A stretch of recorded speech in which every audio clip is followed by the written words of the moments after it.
He didn't run a red light. He didn't react late. But simply because he was a man of color behind the wheel of a BMW, the officer, Brent Halverson, pressed a gun to his chest and pulled the trigger without hesitation. Blood soaked his white shirt, yet the officer's eyes remained cold and wide, as if he'd just taken out the trash. Not a single apology, not even a flicker of conscience. But what he didn't know was that the woman sitting next to the victim wasn't just any widow. She was a former operative of Ghost 6, a top-secret Delta Force unit. How many other routine mistakes would be exposed if this victim decided not to stay down? Keep watching to see just how high the price of brutality can be. The night was supposed to end with applause and laughter. Camille sat in the passenger seat of their gleaming BMW, a quiet hum beneath her feet as her husband steered them out of the school parking lot. The air smelled faintly of spring, but the tension hadn't left her chest since the curtain closed. Her fingers rested on the leather trim of her bag, unconsciously tracing the curve of the zipper. Her husband was saying something about how well the kids performed, how their daughter had played the cello like a pro, but Camille's gaze stayed locked ahead, scanning the quiet suburban street like a reflex. They had barely crossed the second block when the patrol lights flared behind them, blue and red bleeding into the night, flashing across the windshield like an unwanted memory. Her husband sighed, pulled over with the kind of measured calm that only people of color in America learn through years of practice. Camille's hand didn't move, but her breath slowed deliberately, like preparing for a dive. Two officers approached, one with a clipped walk, the other dragging his steps like the weight of the badge didn't quite sit right. The first man reached the driver's side window, tapping the glass with a knuckle as sharp as his expression. Brent Halverson. Camille knew his face before she saw his name. She'd seen that brand of contempt before, on borders, in dust-stained uniforms, through cracked lenses in places where empathy didn't survive past boot camp. Brent said nothing at first. His eyes flicked from the car's polished exterior to Camille's face, then to her husband's hand resting on the steering wheel. His mouth curled, not quite a sneer, but not neutral either. The pause stretched, thick and deliberate. "Evening, officers," her husband offered with a quiet, practiced courtesy. Brent didn't respond. Wallace Kim, the second officer, stepped up to the passenger side and gave a polite nod, an awkward attempt at civility. "License and registration, please?" he asked, voice calm but eyes unsettled. As her husband leaned toward the glove compartment, Camille clocked the way Brent's fingers twitched near his holster. Not drawing, but not resting easily. His voice sliced through the air like a razor, aimed not at procedure, but at provocation. "Nice car," Brent said flatly. "Didn't know school concerts paid that well." Camille didn't answer. Her husband smiled politely, beginning to reach for the documents. Brent leaned closer. "You two look familiar." Wallace shot him a glance, cautious, hesitant, but said nothing. Brent's eyes narrowed, sharp and unblinking. "You," he said, eyes now locked on Camille. "Didn't you serve somewhere sandy, right? What was it? Intel? Logistics?" His tone dripped with mock memory, but the edge underneath was serrated. Camille looked straight ahead. Her posture didn't shift, but her hand slipped beneath her coat, fingers coiling tight around the zipper of her bag like a noose. Her eyes were calm, cold, utterly still, as if daring the world to blink first. "No comment?" Brent prodded. "Come on. A lady like you must have stories." Wallace coughed lightly. "Brent, don't interrupt me," Brent snapped. "She's got the eyes. You see it too, right?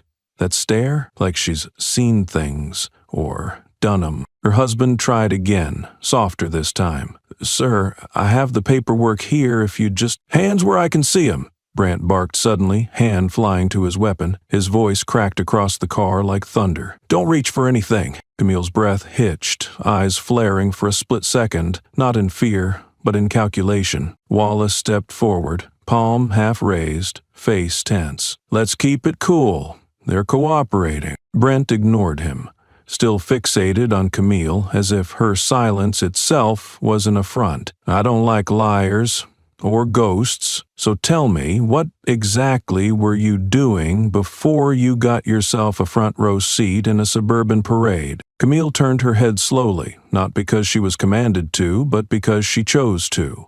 Her eyes met Brent's with a stare that did not flinch, did not explain, and did not soften. Nothing about her expression asked for mercy. Nothing about her presence hinted at guilt. Brent stepped back half a pace but recovered quickly, masking the moment with a sniff and a tilt of the head. "This one," he muttered under his breath, just loud enough for Wallace to hear. "She thinks she's better than this. Better than us." Wallace didn't respond. His eyes darted to Camille, then to Brent, calculating how long this moment could hold before it snapped. Inside the car, Camille's grip on the zipper never loosened. Not in fear, not for escape, just readiness. The silence returned, but it wasn't calm. It was the kind of silence that buzzed in the bones, the kind that always came before something terrible. Camille watched Brent from the edge of her periphery, not because she feared him, but because she already knew what kind of man he was, the kind that mistook stillness for submission, the kind that cracked when faced with someone who didn't flinch. Brent exhaled sharply, as if trying to burn off whatever shame had just crawled up his spine. His voice, when it returned, was quieter, but no less venomous. "Let's wrap this up, Wallace. I've had enough of the silent treatment." Wallace glanced again at Camille's face. Something there unsettled him. It wasn't rage. It wasn't fear. It was something worse. A stillness that did not care whether he approved, feared, or pitied. It was the stillness of someone who had buried too many bodies to care about bruised egos. He looked away. Brent clicked his tongue, stepping back. "Right, let's move on. Nothing but attitude tonight." But as he walked away, the words tumbled out before he could stop them. Bitter and impotent. Should have stayed in uniform. At least over there people know their place. Camille didn't react. Not outwardly, but under the coat. Her grip tightened once, briefly, then released. It was not the time. Not yet. But he had already lost. Not because she had spoken, but because she hadn't. And that was something Brent Halverson would not forget. Silence can stretch like a fault line just before it fractures. The air still tasted of halogen and disdain when her husband leaned, slowly, carefully, toward the glove compartment. His movements were methodical, almost rehearsed, like a man who had practiced what to do under pressure, not in combat but under sirens. His fingertips barely touched the tab on the leather wallet when Brent's voice cracked the night like a whip. "Don't reach out of the car, hands on your head," Brent shouted with the kind of panic that only masqueraded as command. It was not controlled. It was a man drowning in his authority, flailing behind a badge and a gun. The shift from suspicion to chaos happened in less than a breath. Wallace's voice cut in, tense but not yet broken. "Brent, calm down. It's not," but the warning came too late. There was no pause for a reason, no room for judgment. Just noise and motion and the hiss of a safety clicking off. The shot fired like a hammer splitting bone, not thunderous, just sharp, clean, final. The echo chased itself down the street as though embarrassed to have arrived. The bullet carved through the air and punched into flesh, right through the center of her husband's chest, flattening time in an instant. His body jerked backward with the crude choreography of violence, not collapse, like a string cut wrong. Camille didn't scream. She didn't gasp. She didn't even blink. Her door flew open before anyone else could move. She was out of the car and on the ground in a single motion, catching his body as it tilted toward the asphalt. His blood came hot and fast, soaking through the crisp white of his shirt, then her dress, until the fabric clung like guilt. She cradled him, one arm behind his neck, the other pressing flat to his chest, but the blood ignored her, eager to leave. His eyes were open, unfocused. His lips tried to form her name, but the only sound he made was a wet rasp, barely more than breath. She leaned close, her voice low, fierce, unwavering. I've got you, baby." But he was slipping fast, and his body no longer obeyed its weight. His hand, once steady on her waist during slower dances, now spasmed against her thigh, fingers twitching, seeking something they would never find again. She took that hand and held it tight, but it shook anyway, like it had a mind of its own, terrified and fading. Brent took a step forward, gun still raised, still pointed, though now his eyes had lost their earlier bravado. He looked at her like she was the one who had fired, like her refusal to cower had somehow pulled the trigger for him. "I thought he had a weapon," he said, voice thin, like paper soaked in oil. He moved like he was reaching. Camille hadn't lifted her eyes yet. She stayed focused on her husband's hand, now weak, now failing. She placed it gently over his chest as if that gesture alone could stop the tide. The blood pooled in the hollow of his collarbone,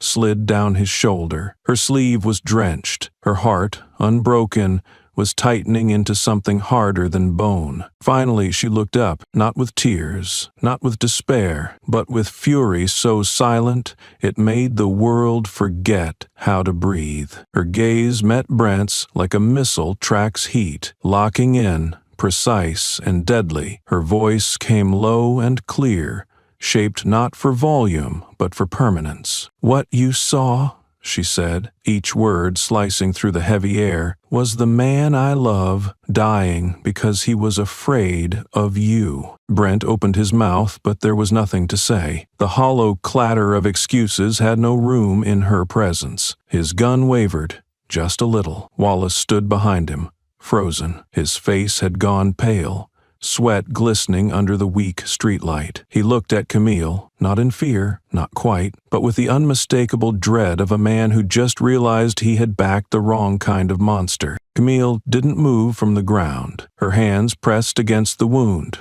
more ritual now than aid. Her husband's chest rose once, then stuttered. His mouth twitched, like he still wanted to tell her something, but the words were gone. The coiled hand in her lap gave one last tremble and then stopped. No cry, no gasp, just Camille, motionless, her breath held in like a blade unsheathed. Brent finally lowered his gun, but that didn't make him smaller, it only made the silence louder. He looked around, as if hoping the night itself could defend him. His voice came again, desperate now, shrinking. "He moved too fast. I warned him.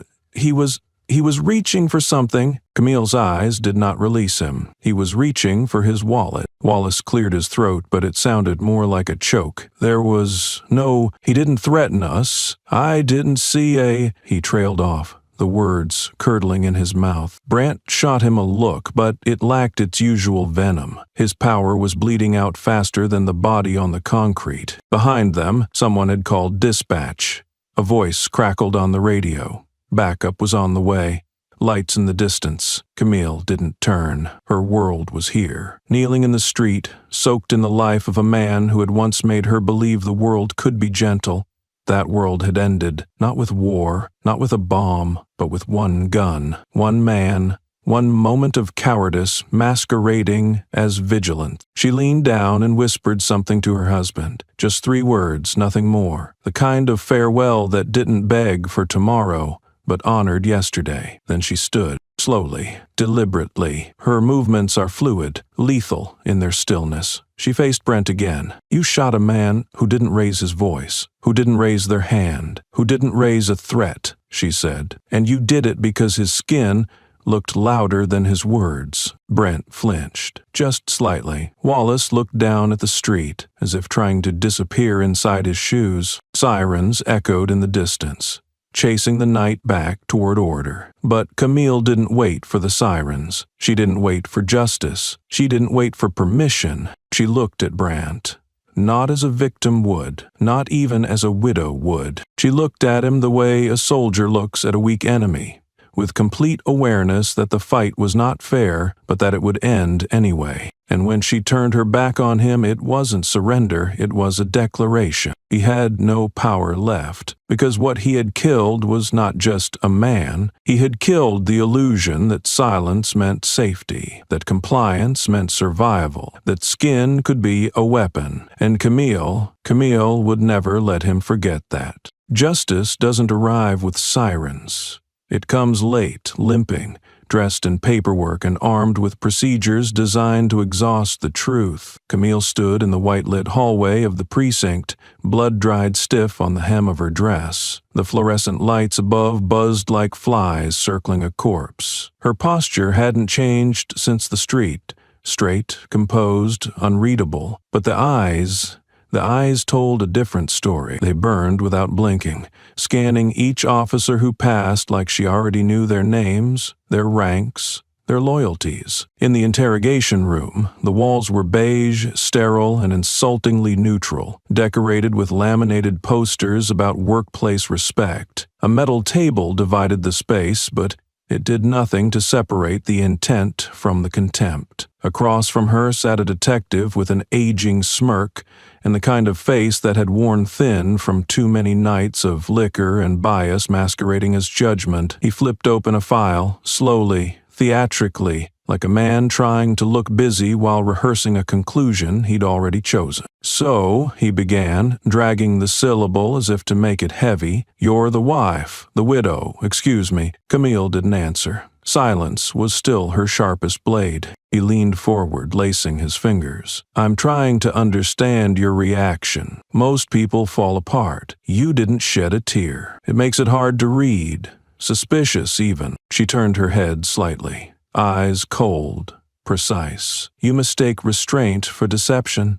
That's your problem, not mine." He chuckled, leaning back, tipping his chair with casual arrogance. "Look, I've seen this before. Trauma does strange things.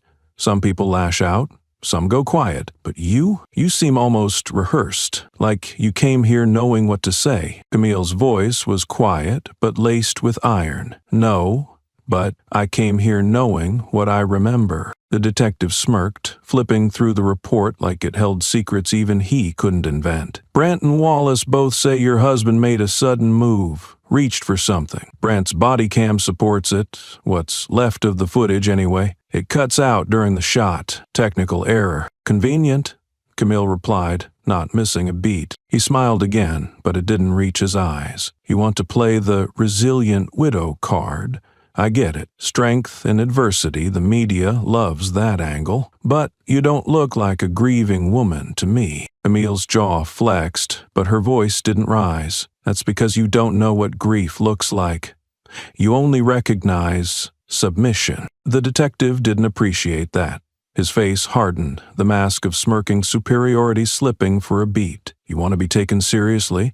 You might try acting like someone who just lost her husband." "I'm not acting," she said, each syllable measured, landing like dropped glass. "I just have an exceptional memory, and I know how to use it." They left her in that room longer than necessary, a game of slow degradation meant to poke holes in her resolve. But Camille didn't pace, she didn't slouch. She didn't touch the lukewarm water bottle they'd left as a prop for civility. She just sat, eyes fixed on the grain of the table, mind unblinking, tracking every angle of their strategy. She knew this game. Interrogation was theater, and she had once written the script in another language, in another life. Outside that room, Brent filed his official statement, shoulders squared like a man reciting lines from memory. Suspect reached suddenly into glove compartment, he declared to the recorder, refused orders. The officer felt the immediate threat, discharged 1 round in self-defense. His tone was clinical, pre-washed, scrubbed of guilt. He handed over a clipped segment of body cam footage, carefully edited to remove the buildup, leaving only the tension and the shot.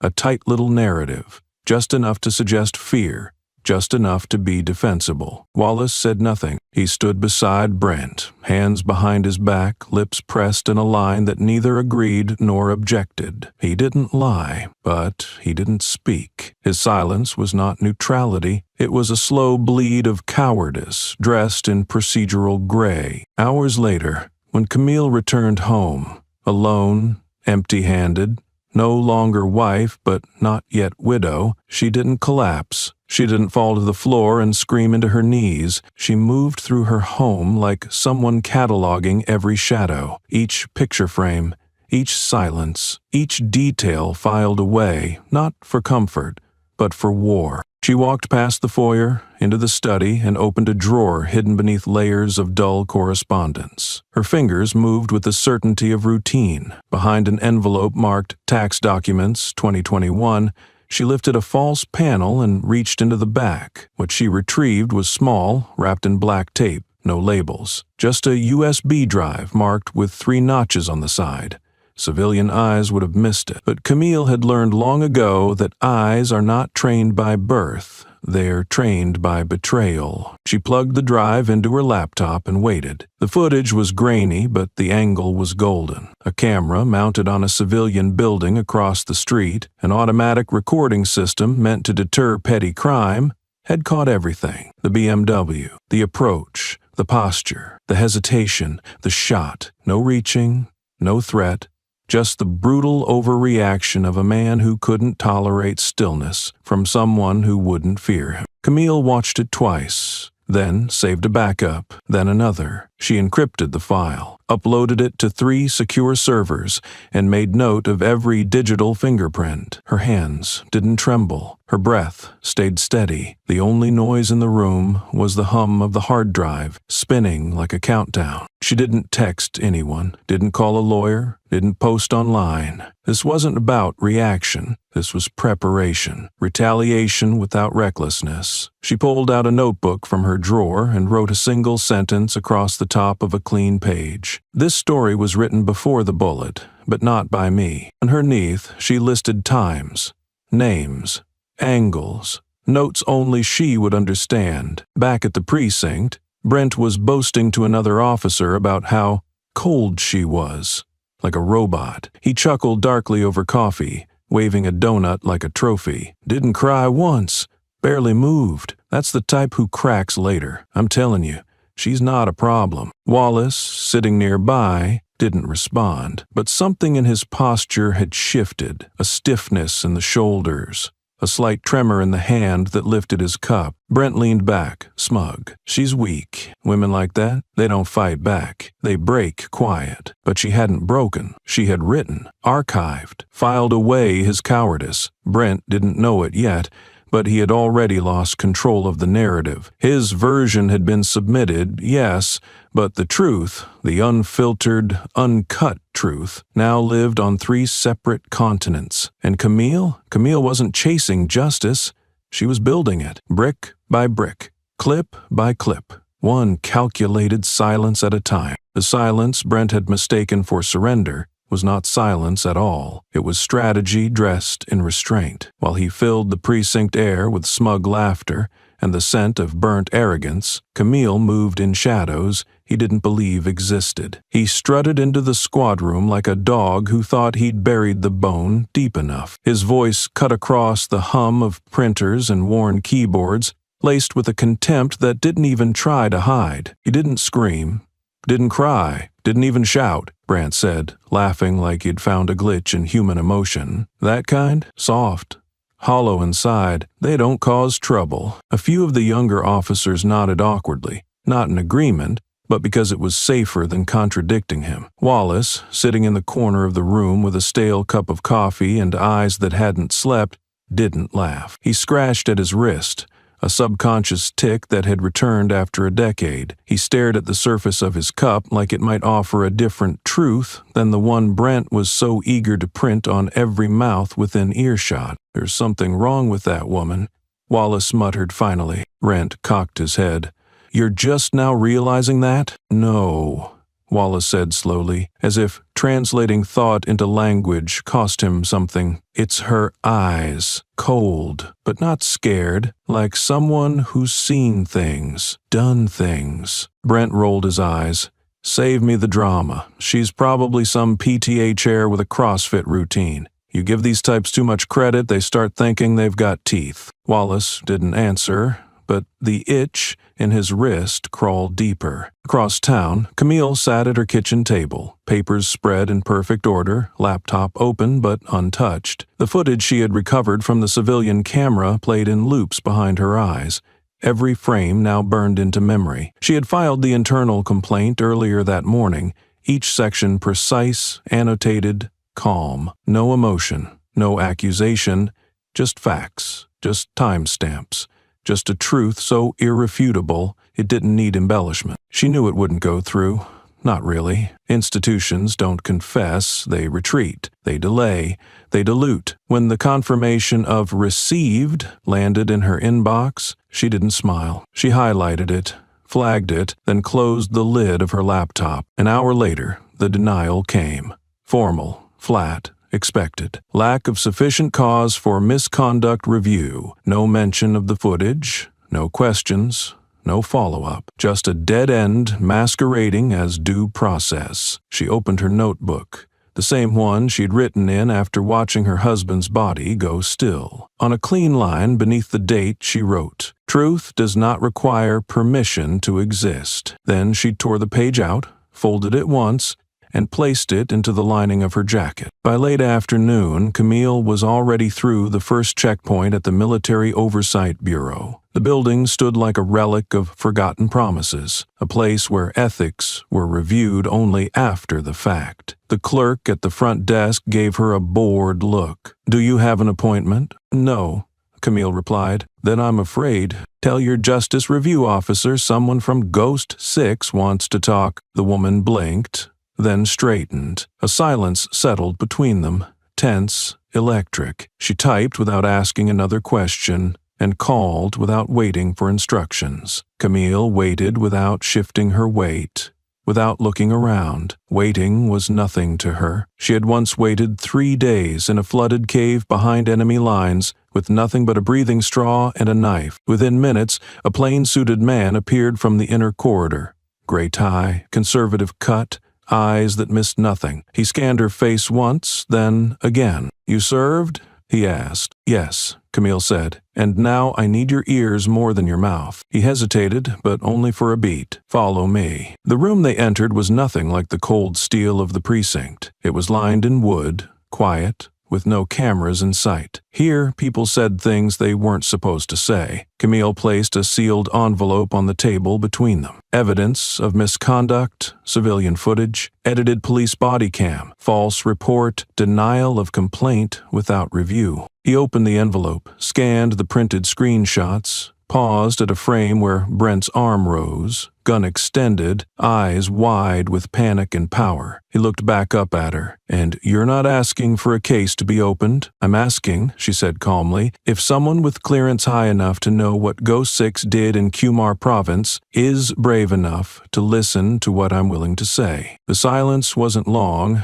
but it mattered. His eyes locked on hers. "Do you know what you're risking by invoking that designation?" "I've risked more for less," Camille said, "and I'm done watching men with guns redefine what honor means just because no one will say otherwise." He closed the folder. "If what you're implying is real, this goes far beyond state lines." Camille didn't blink. "Then it's exactly where it needs to go." Back at the precinct, Brent was growing louder. The more control slipped from him, the more he postured. He berated a rookie for parking protocol, called a dispatcher sweetheart in a voice soaked with venom. Every joke was sharper, every laugh is too loud. Like a man building a wall with noise to drown out the creaking underneath, Wallace stood outside the briefing room, phone in hand, thumb hovering over a contact he didn't remember saving. It was a number labeled simply civilian camera. His jaw clenched. His thumb didn't move. He didn't call.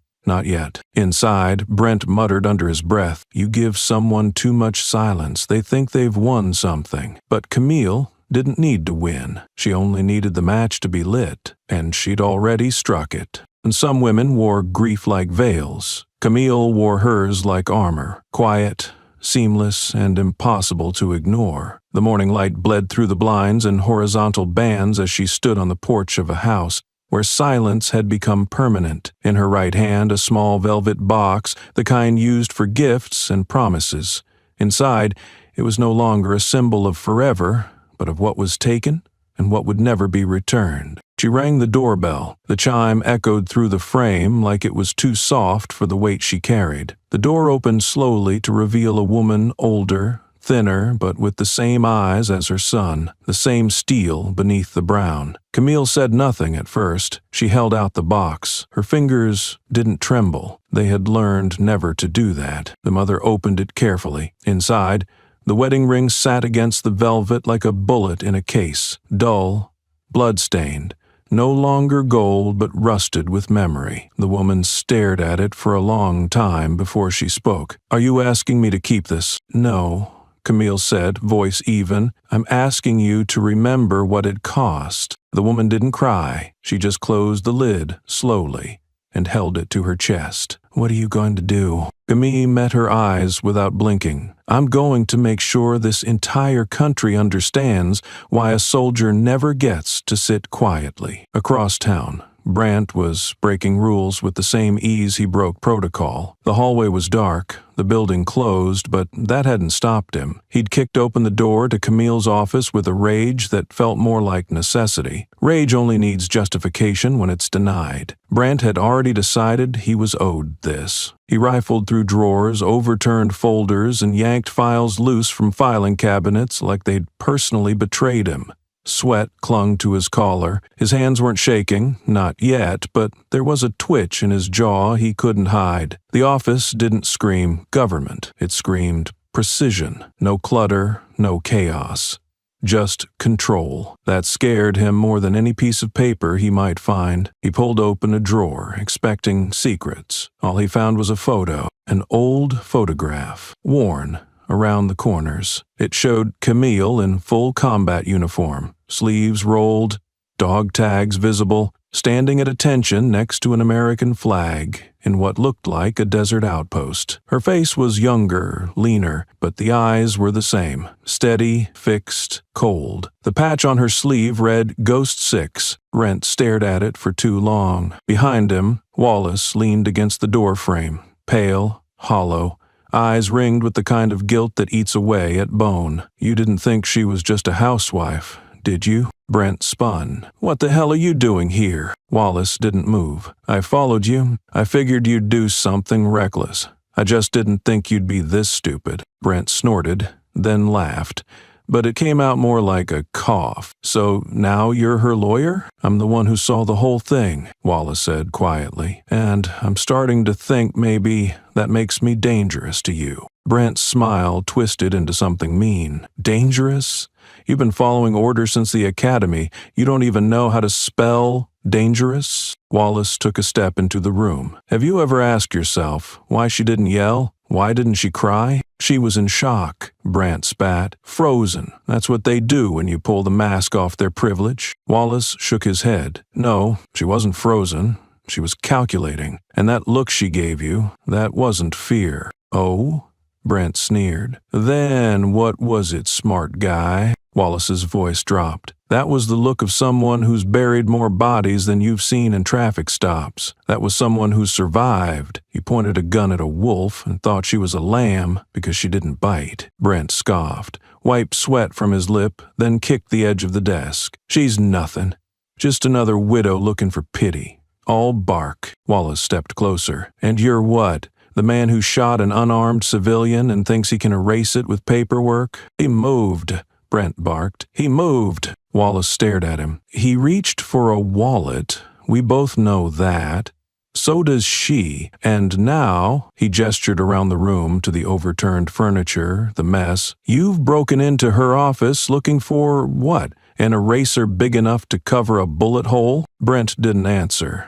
His eyes were glassy. His chest heaved. Wallace looked down at the photograph still in Brent's hand. "You know what she is, don't you?" Brent dropped the photo like it burned. "She's a mistake. She's a ghost that should have died with him." Then he spat on the ground. Wallace flinched. Not from the action, but from the truth inside it. It wasn't just hatred in Brent's voice. It was fear. Brent was unraveling. And the more Camille didn't strike, didn't scream, didn't show her weapons, the more terrified he became. Because control isn't real when someone refuses to play your game. Brent picked up the photo again, now creased at the corner. He shoved it into his jacket, as if holding proof would give him back the advantage. "She thinks she's got dirt? Let her come. Let her try." Wallace said nothing, because he already knew she wasn't trying. She was succeeding, and Brent didn't even realize he'd already lost. Some truths don't enter quietly. They wait for a room full of liars. then walk in standing tall. Camille arrived at the courthouse with no entourage, no press, no fanfare, just a closed-collar black suit, heels that didn't echo, and the kind of poise that turns heads before logic can explain why. The lobby fell silent as she passed through security. Even the scanner beeped quieter. Her eyes never wavered. Her stride never faltered. She was a woman walking into war, not onto a witness stand. Inside the hearing room, the energy was low, stale with the weight of expectation. People assumed this would be performative, another trial stuffed with technicalities, gasps, and legal sleight of hand. They didn't know they were about to witness a detonation. Brent was already seated at the defense table, draped in arrogant stillness. His attorney, a slick-haired man with too many teeth and not enough tact, leaned in and whispered something that made Brent chuckle. Wallace sat 2 rows behind, half-shadowed, jaw tight, posture shrinking. The judge, dry-voiced and disinterested, called for order. We begin preliminary hearings for the civil misconduct case of Camille Raines versus Brent Halverson. Plaintiff, you may proceed. The room turned. Camille stood, not rushed, not dramatic. She moved like precision clockwork. Each step calculated not to intimidate, but to dominate by presence alone. She didn't blink as the eyes of the courtroom weighed her down. She didn't shrink as the murmurs rippled through the crowd. She simply stood straight and still. And for a moment, the walls themselves seemed to brace for what came next. The defense rose first. Brent's attorney sauntered toward the bench with a smirk baked into his jawline. "Your Honor," he began, voice thick with smugness, "we would like it noted that the plaintiff brings this case with an unusual degree of pageantry. This is, after all, a courtroom, not a theater." He turned slightly toward Camille. "Oh, I admit, she's dressed the part, the grieving widow with the bone-dry eyes. I assume she's here to tell us a bedtime story about systemic injustice, dressed in black like it's opening night." The judge raised an eyebrow. "Do you have a legal objection, counselor?" "No," the attorney said, still smiling. "Just curiosity, because if I'm expected to take seriously the implication that my client acted with bias, I'd like to understand the credentials of the person making the claim." Camille didn't speak. Not yet. She simply reached up and removed her wig. Slow, deliberate, like peeling away camouflage. Underneath, her head was close-cropped, military sharp, not shaved to provoke, but trimmed in the way only those who've worn helmets in active fire zones understand. Gasps fluttered through the room. She rolled up the sleeve of her left arm. The black ink caught the fluorescent light and seemed to vibrate. A single insignia. Ghost 6. Not decorative, not commemorative, functional, real. The room stilled. Brent shifted in his seat. His jaw clenched so tight his teeth should have cracked. His lawyer tried to speak, but the words snagged in his throat. Camille stepped forward, just beyond the plaintiff's table, not bothering with the microphone. Her voice didn't need amplification. "I'm not here for pity," she said, her voice low and controlled, smooth like pressure behind a rifle trigger. "I'm not here for closure. I'm not here because I think the system works. I'm here because you need to understand exactly what happens when someone trained to survive war comes home and finds the battlefield waiting on a sidewalk." She scanned the room. "I don't care if you believe who I am. I don't need belief. I need you to understand one thing. I'm still alive, and I was trained to survive in spaces where no one was expected to come out whole." A murmur, sharp and sudden, cut through the back of the room. A man in uniform, Department of Defense credentials clipped to his jacket, stood slowly. He didn't raise his voice, didn't move closer. He just whispered, almost reverently, "Jesus Christ. She's Ghost 6. And with that, the room broke. Reporters scribbled. Clerks exchanged wide-eyed glances. The court photographer raised her camera but lowered it without shooting. The image wasn't hers to capture. Camille stood in the storm she had summoned, untouched, unmoved. The judge cleared his throat. "Ms. Raines, please remain by the stand." She nodded once. "Of course." Brent's lawyer attempted recovery. "Your Honor, I don't see how military service is relevant." Camille turned sharply, her gaze slicing into him like shrapnel. "It's relevant because the man you're defending pointed a loaded weapon at a trained combat veteran and acted like her calm was guilt. It's relevant because the man you're defending didn't see a citizen. He saw a threat. Because in his world, the more silent we are, the more dangerous we must be. And when we speak, well, that's just an escalation." The attorney stepped back. Camille stepped forward. "My silence didn't protect my husband. My silence didn't stop a bullet. So now I speak. And I speak not because I'm broken, but because I was built for this. You think I walk in here looking for sympathy? No, I walk in here to make sure men like Brent Halverson stop confusing power with permission." The judge didn't interrupt. No one did. Brent, hunched now, stared at the table like it might open and swallow him whole. His lawyer leaned in, whispered urgently. Camille didn't need to hear it. She already knew. Their strategy had evaporated. The theater they joked about had become a tribunal, and she was no longer the plaintiff. She was the commanding officer of the truth. And the silence that followed her last words wasn't awkward. It was reverence. It was reckoning. It was the sound of a courtroom realizing it had underestimated a woman, not because she was quiet, but because they'd forgotten what silence looks like when it decides to speak. The air in the courtroom still vibrated from Camille's reveal,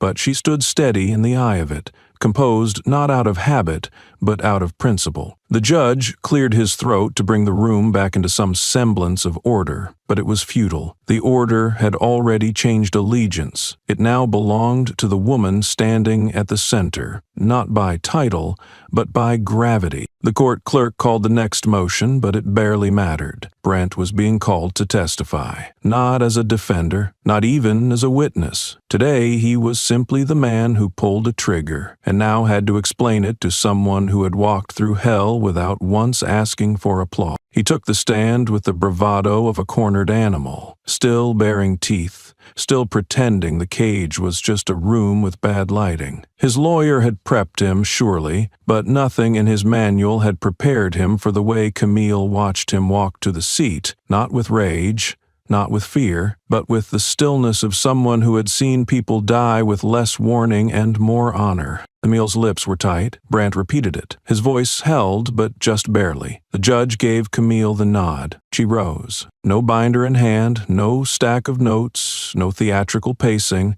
She approached the witness stand with the weight of something inevitable. Her voice was calm. "Mr. Halverson, have you ever served in Mosul?" Brent blinked. His smirk twitched. "Excuse me? You heard me," he scoffed, leaning back. "Lady, is this a courtroom or story hour? You here to tell war tales now?" "I'm not here to tell," Camille said evenly. "I'm here to correct." Brent leaned forward slightly, trying to conjure authority in a room that had already stopped giving him any. "I've worn the badge for 15 years. That counts for something." Camille's tone didn't change. "I didn't ask about your badge, I asked about Mosul." "No," Brent said finally, dismissively. "I've never been to the sandbox, never needed to. My fight's here, not overseas." Camille tilted her head slightly. "So you've never walked through a live corridor, with your team bleeding out behind you, never waited for a chopper under enemy fire, not knowing if it was friendly or a trap, never had to dig your trench while mortar shells sang lullabies above your head." Brent's jaw tightened. "What does this have to do with anything?" She took a step closer. "Everything," she said, "because you looked at a man reaching for his wallet and saw combat. You pulled a trigger like you'd been trained for battle, but you've never been to one. And you stood over a dying body like you understood the weight of death, but you've never earned that understanding." Brent shifted. Sweat formed just above his collarbone. Camille continued, voice a blade slicing air. "You never earned fear the right way. You manufactured it, you weaponized it, you used it to explain a mistake that was never tactical.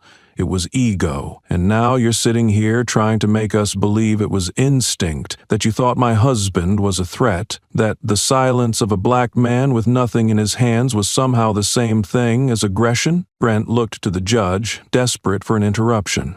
None came. "You didn't see a threat," Camille went on. "You saw a mirror, and you fired to make the reflection Go away." Brent's mouth opened, no sound. Wallace, seated behind the railing, reached into his jacket and pulled out a handkerchief, pressing it gently to his forehead. The courtroom was not warm, but his skin was damp, his breathing is shallow. He wasn't being spoken to, but he was being addressed all the same. Camille turned slightly, addressing the room. "There's something you all should understand," she said. Brent Halverson did not act alone. Oh, he pulled the trigger, yes, but that act was stitched together by years of reinforced cowardice. Every training seminar emphasized compliance over compassion. Every unchecked complaint, every wink from a superior that said, "Don't worry, you're one of us." That bullet was bureaucratically blessed. The judge cleared his throat, but didn't stop her. The prosecution didn't move. Brent's lawyer sat frozen. Camille turned back to the witness stand. "Who, let me ask again, Mr. Halverson, do you know what war looks like?" Brent's face had lost its color. "You're making this personal." Camille's eyes narrowed. "It was personal the moment you pointed a weapon at my husband and decided his skin made him a combatant." Brent looked down, then back up, defiant but breaking. "Thought he was reaching for a gun," he muttered. He didn't respond fast enough. Camille didn't flinch. "You mean he didn't flinch fast enough?" She leaned in, lowering her voice so the whole room had to lean in to hear. "Do you know how many times I've stared down a real threat? People with explosives strapped to their ribs? Snipers are trained better than you'll ever dream, and I never once fired without seeing the weapon. I never once pulled a trigger because someone made me feel small. But you did. You pulled yours because my husband's quiet was louder than your entire career." Brent breathed through his nose like a man trying not to vomit. His hands gripped the sides of the chair as if it could keep him from unraveling. Wallace pressed the cloth to his temple again. His hand trembled now. Camille stood upright, her posture still perfect. "Let the record show," she said to the court, "that Brent Halverson admits under oath he had no combat experience, no visual confirmation of a weapon, and yet he chose to discharge his firearm into the chest of an unarmed civilian, and he did so with the confidence of a man who has never had to answer to anyone before today." The court stenographer's fingers flew. Brent looked at Wallace, silent, ghost pale. They weren't officers anymore. They were exposed. And Camille wasn't a witness. She was the reckoning. The silence that followed Camille's final words in the cross-examination didn't dissolve, it thickened, settled, took root. It wasn't the hush of awkwardness or fear. It was the weight of truth hanging heavy in the lungs of every person seated in that courtroom. Brent sat frozen, still perched on the witness stand, hands curled tight around the wooden armrests, as though he could grip reality hard enough to reshape it. Wallace no longer dabbed his forehead. He simply sat, head lowered, the man who once followed orders now sitting beneath them. The judge called for a 10-minute recess, but no one moved. When the court resumed, Camille didn't need permission to shift the room's gravity back to her. She stood without theatrics, carrying a single manila folder which she laid carefully on the table, before walking to the presentation screen set up behind the counsel tables. She spoke without preamble. "Let the record reflect that what I'm about to present is not interpretation. It is documentation, signed, authenticated, and verified through military channels." She opened the folder, pulled out a printed image, and clipped it onto the projection stand. The screen blinked, then displayed a black and white medical scan. One of her spine, its vertebrae punctuated by fragments of shrapnel like tiny ghosts of a war she never asked for. She turned another page, photos now. One showed her arm, torn near the bicep, the skin soldered back together by field stitches.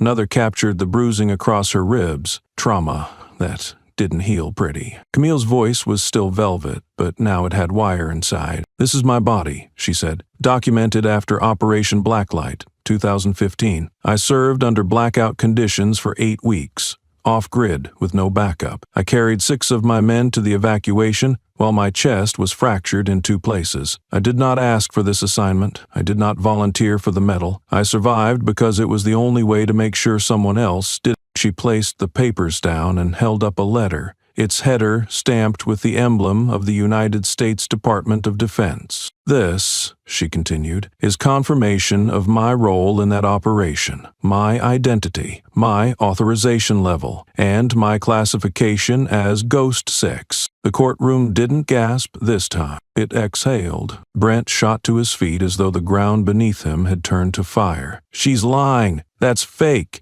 There's no Camille Raines on any active duty record. You check the rosters, you check the names. She's not there." Camille didn't even look at him. She reached into her coat pocket and withdrew a small, weathered piece of plastic, faded, its edges curled, but still bearing the holographic shimmer of authenticity. She walked directly to the judge, handed it across the bench, and returned to the center of the room without a single glance to her left or right. The judge inspected it, eyes narrowing slightly, then gestured toward the back row. "Would the Department of Defense representative please confirm this document?" The man who had stood in awe before now stepped forward with the weight of history behind each footfall. He took the card, read it silently, then turned to the judge with a steady nod. "That ID is authentic," he said, "issued under deep clearance protocol. Camille Raines held the designation Ghost 6 during Operation Blacklight. Her name would not appear in standard military directories due to the classified nature of her work. I can attest to her record." The silence cracked,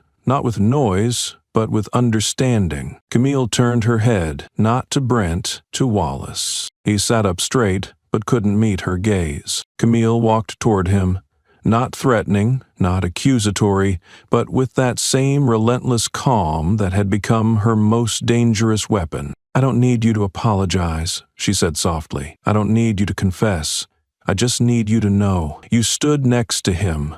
You backed his lie, but now you've seen the truth, and the truth doesn't ask your permission to exist." Wallace's throat moved, but no words came. Finally, after what felt like a crack forming across his ribs, he whispered, I didn't know." Camille leaned in, voice gentle, surgical. "Now you do." She turned back to the room, reclaiming center space without a raised voice or a courtroom trick, just presence. "You all looked at me and saw someone silent, someone polite, someone composed. You thought that meant I was manageable, that I was just another name on a docket. But I'm not here to be managed. I'm here because my husband bled into my arms while a man trained in nothing but paranoia pretended to be a soldier." She walked slowly back to the projection stand. "I brought these injuries home from a real war, but the worst wound I've carried was watching a man die in peace,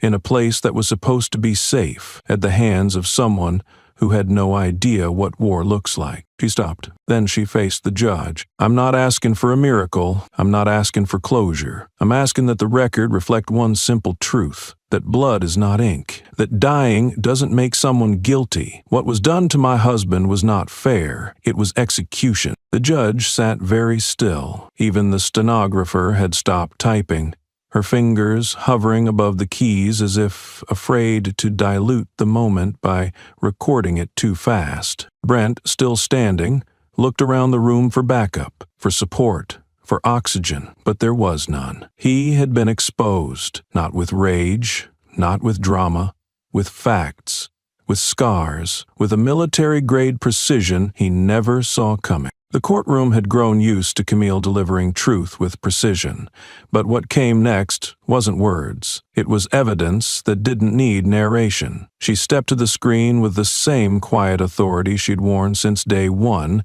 inserted a drive, and pressed play without commentary. The lights dimmed slightly as the projector hummed to life. What filled the screen was raw, unstaged, and unmistakably real. Footage from Syria, grainy from dust and heat, but undeniable in what it showed. Camille, barely 30, stood behind a crumbling archway, her uniform soaked in blood that wasn't all hers.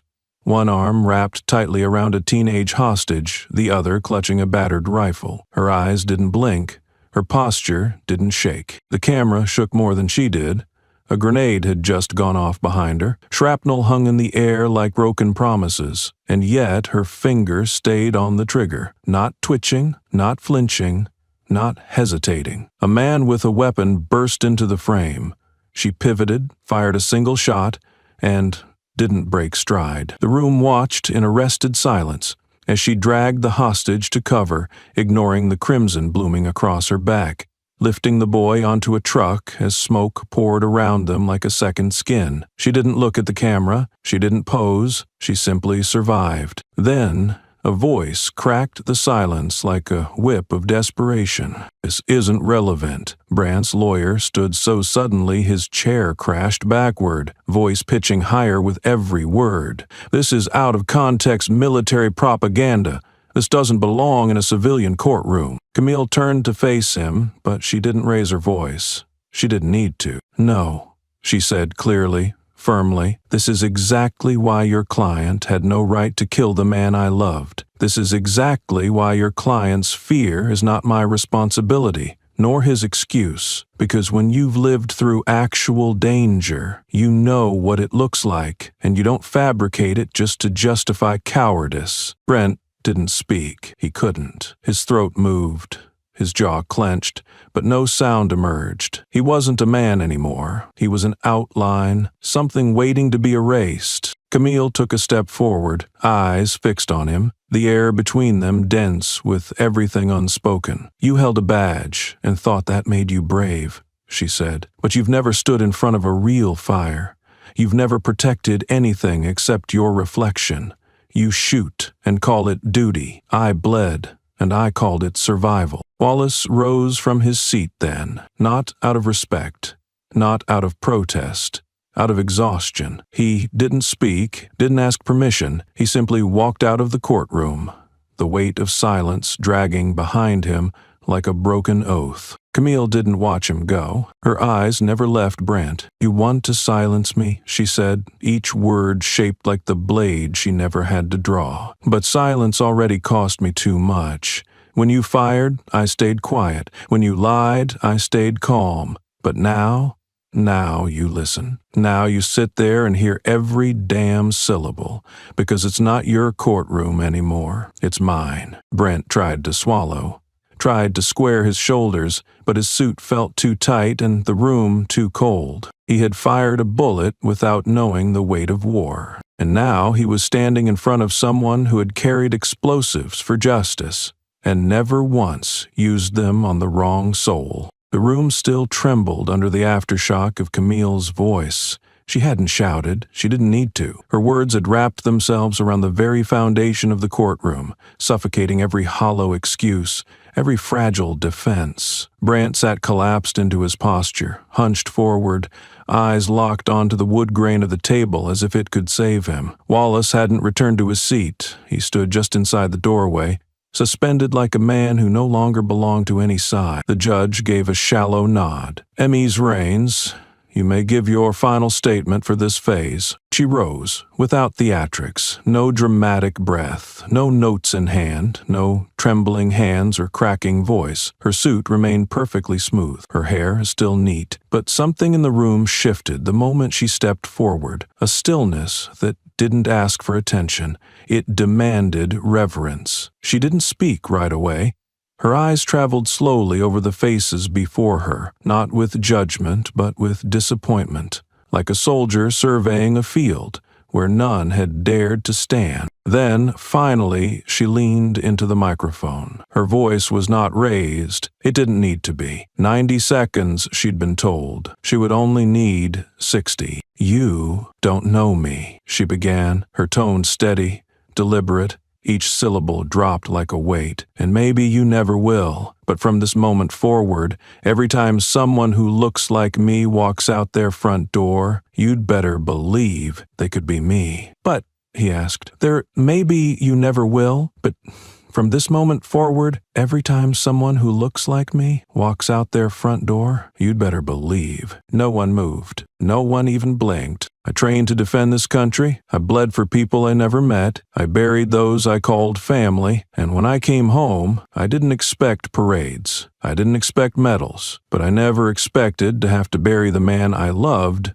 because someone saw his stillness as a threat." Her hand moved slowly, almost ceremonially, into the inside pocket of her blazer, From it, she drew a folded triangle of cloth, crisp, tight, blue with stars, neatly pressed like the silence of every funeral it had ever known. The courtroom seemed to contract with that single gesture. "Never wanted to unfold this again," she said, her eyes never leaving the audience.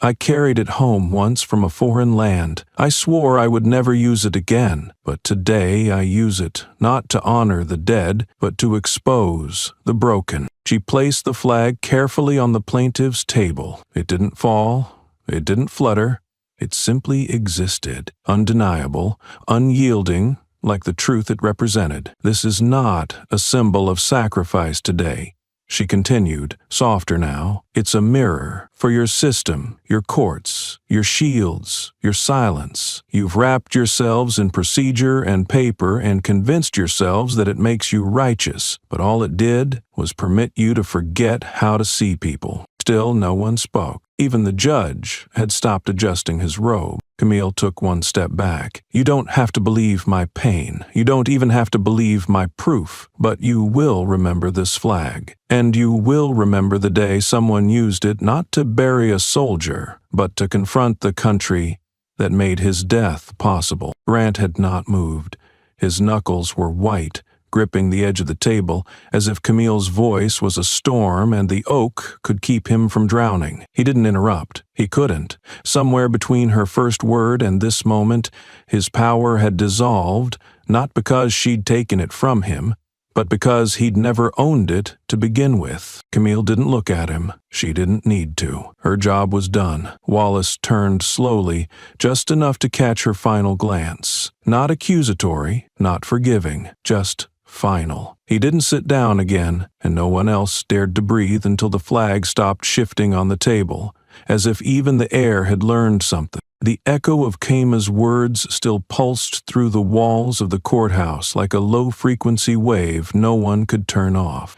Brent Halverson didn't wait for the air to clear. As soon as the gavel struck recess, he was already calculating the least visible route out of the building. No crowd, no cameras, no confrontation. He slipped through a side corridor meant for staff and attorneys, the fluorescent lighting above humming like a warning. Every footstep felt too loud in his ears, like his shoes were betraying him. He didn't walk like an officer anymore. He walked like a man whose name had finally been matched with consequence. The exit door clicked open, and he stepped into the alley behind the courthouse, where he believed the shadows would keep him safe. They didn't. The first camera flash came like a blade of light slicing across his vision, then another and another. The alley was swarming with press, lean, hungry, relentless. Microphones shot toward him like spears. "Officer Halverson, how do you respond to Camille Rain's testimony? Were there other excessive force complaints? Did you ever falsify reports? Do you feel safe right now?" And then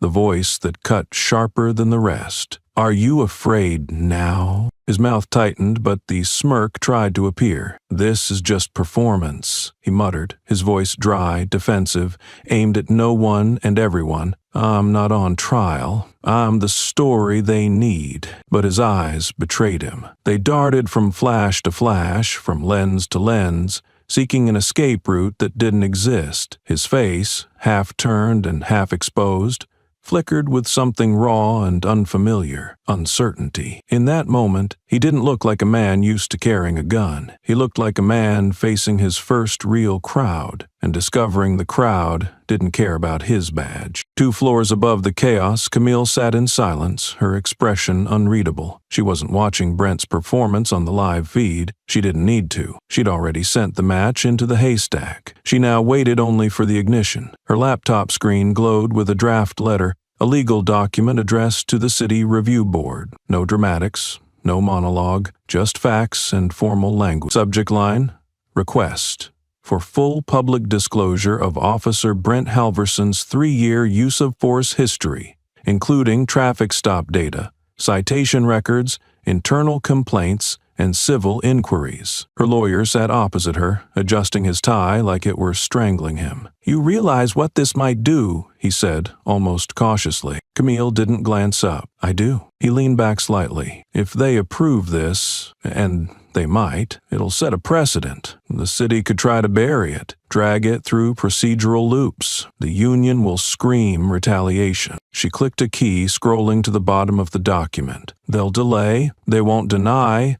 If they do, it's an admission, which they're not smart enough to avoid or dumb enough to say," the lawyer muttered. Camille finally met his eyes. "They've kept quiet for years because silence worked. Until now." He sat back, watching her. "What is your objective here, Camille?" She didn't blink. "Exposure. That's not legal language. It doesn't need to be," she replied. "It's the only kind of justice they've never rehearsed for." He watched her sign the document digitally, attach the timestamp, and send it through the encrypted channel. And just like that, the line between accusation and documentation disappeared. Elsewhere, the walls were sweating. Inside a municipal briefing room lit with flickering overheads and layered in the scent of coffee gone bitter, Wallace Kim sat slumped in a metal chair like someone waiting for a storm he couldn't outpace. The air wasn't hot, but his palms were damp, his breathing was shallow, timed like a man trained to stay still, while chaos unfolded around him. He stared blankly at the table in front of him, on which sat a printed copy of a document he hadn't expected to see again, a Department of Defense validation letter, stamped and signed, with Camille Raines's name highlighted in ink. Above it, 3 words stared back at him in red marker: confirmed. Below it, a photo of her in uniform, younger but unmistakably herself, bearing the Ghost 6. He didn't touch it, he just looked, and kept looking. A voice in the room broke the silence. Gruff, defensive, another officer, one still wearing the arrogance that used to bind their whole department together. "If she wins this," the officer said, pacing in the back of the room, "everything crumbles. The board, the union shielding, will be audited, our files opened, every past mistake will bleed onto headlines like it just happened." Wallace said nothing. Another voice chimed in. "We'll lose pensions. Lawsuits will pile. They'll come for us like wolves." Still, Wallace remained motionless, as if movement might validate their fear. The pacing officer leaned against the wall, eyes narrowing. "You were there. Day 1. If she buries Brent, she buries all of us." Wallace slowly lowered his gaze to his lap, where his fingers had tightened into fists without him realizing it. "If she wins," he said finally, barely above a whisper, "then we never deserved what we had." The others froze. No one had expected that. He raised his head slowly. "We covered for him, even when we didn't agree. We watched him bend the truth and called it discretion. And now we're sitting in a room trying to figure out how to salvage our image instead of asking why she even needed to come this far." A beat passed. Then another. "You sound like you're on her side now," someone spat. Wallace looked back down at the confirmed stamp and answered quietly, "I think she's just the first one who made us look in a mirror." Downstairs, the courthouse buzzed like a hive, jarred loose from its rhythm. Camille walked past the press pool without a glance, cutting through the noise like a blade through fog. Every step she took was measured, not hesitant, but deliberate. The weight of grief no longer dragged her spine, it reinforced it. She didn't wear armor. Back inside the war room turned strategy office, her attorney skimmed the city's preliminary response to the public records request. His brow furrowed. "They're stalling," he said. "Standard procedural delay. 10 business days to process, maybe more." Camille took the printed email from his hand and read the bureaucratic jargon without flinching. "That gives them 10 days to decide how much of the truth they think they can survive." He hesitated. "We could push, file injunctions, call a press conference, pressure the mayor." "No," she said. "Let them flinch first. I'm not the one hiding anything." He leaned forward. "You're calculating." "I'm exact," she corrected. Then, as if something unspoken passed between them, she added, "The world doesn't care what I lost. They care what I reveal. Her phone buzzed. Not media, not allies. A message from an anonymous source. A single line. Someone's digging through your military record. Camille showed the screen to her lawyer. Tell me they won't find a way to twist that, too. He shook his head. It's sealed, and what little that's public already favors you. Unless someone's willing to commit career suicide by forging a file, they're only going to remind the world that you were forged in fire, not broken by it. Camille nodded once and looked toward the window, where Brent's silhouette still lingered on a live TV feed. He was boxed in by lights, microphones, and questions, his body recoiling from the attention he used to command. But it wasn't fame anymore. It was exposure. Do you think he feels it yet? Her attorney asked. Not yet, she replied. But he will. The lights used to follow him like applause. Now they burn like judgment. And just outside the courthouse, Brent's hands had finally started to tremble. The next morning, Brent Halverson sat in his apartment surrounded by silence that wasn't peace. It was pressure. The shades were drawn, but he couldn't stop imagining the light outside wasn't daylight, but camera flashes waiting to pounce. His TV played muted news coverage of the trial. Every image a reminder he no longer controlled the narrative. Headlines bled across the screen. Former Officer Halverson under scrutiny. Ghost-sick testimony sparks wave of investigations. From battlefield to courtroom, Camille Raines unmasks systemic decay. His name used to mean authority. Now it meant rot. His phone rang twice. He didn't answer. A message popped up. Internal Affairs requesting a follow-up interview. Urgent. Another came through. A local journalist requesting comment, before we publish the interview with your former colleagues. He unplugged the phone, threw it across the room. It hit the wall and dropped. The screen spiderwebbed like his last illusion of safety. At the same hour, Camille sat in a quiet corner of a cafe, hood low over her brow, sipping black coffee like it were a ritual. She wasn't hiding. She was observing. On the table before her lay a printed list. Names, dates, badge numbers, every single stop, citation, or incident tied to Brent over the last 3 years. Sourced not from the city, but from a public archive a retired whistleblower had mirrored out of spite years ago. It wasn't comprehensive, but it was enough. Her attorney glanced over the list and shook his head. There's a pattern. Stops are skewed by race. Excessive force was not filed as such.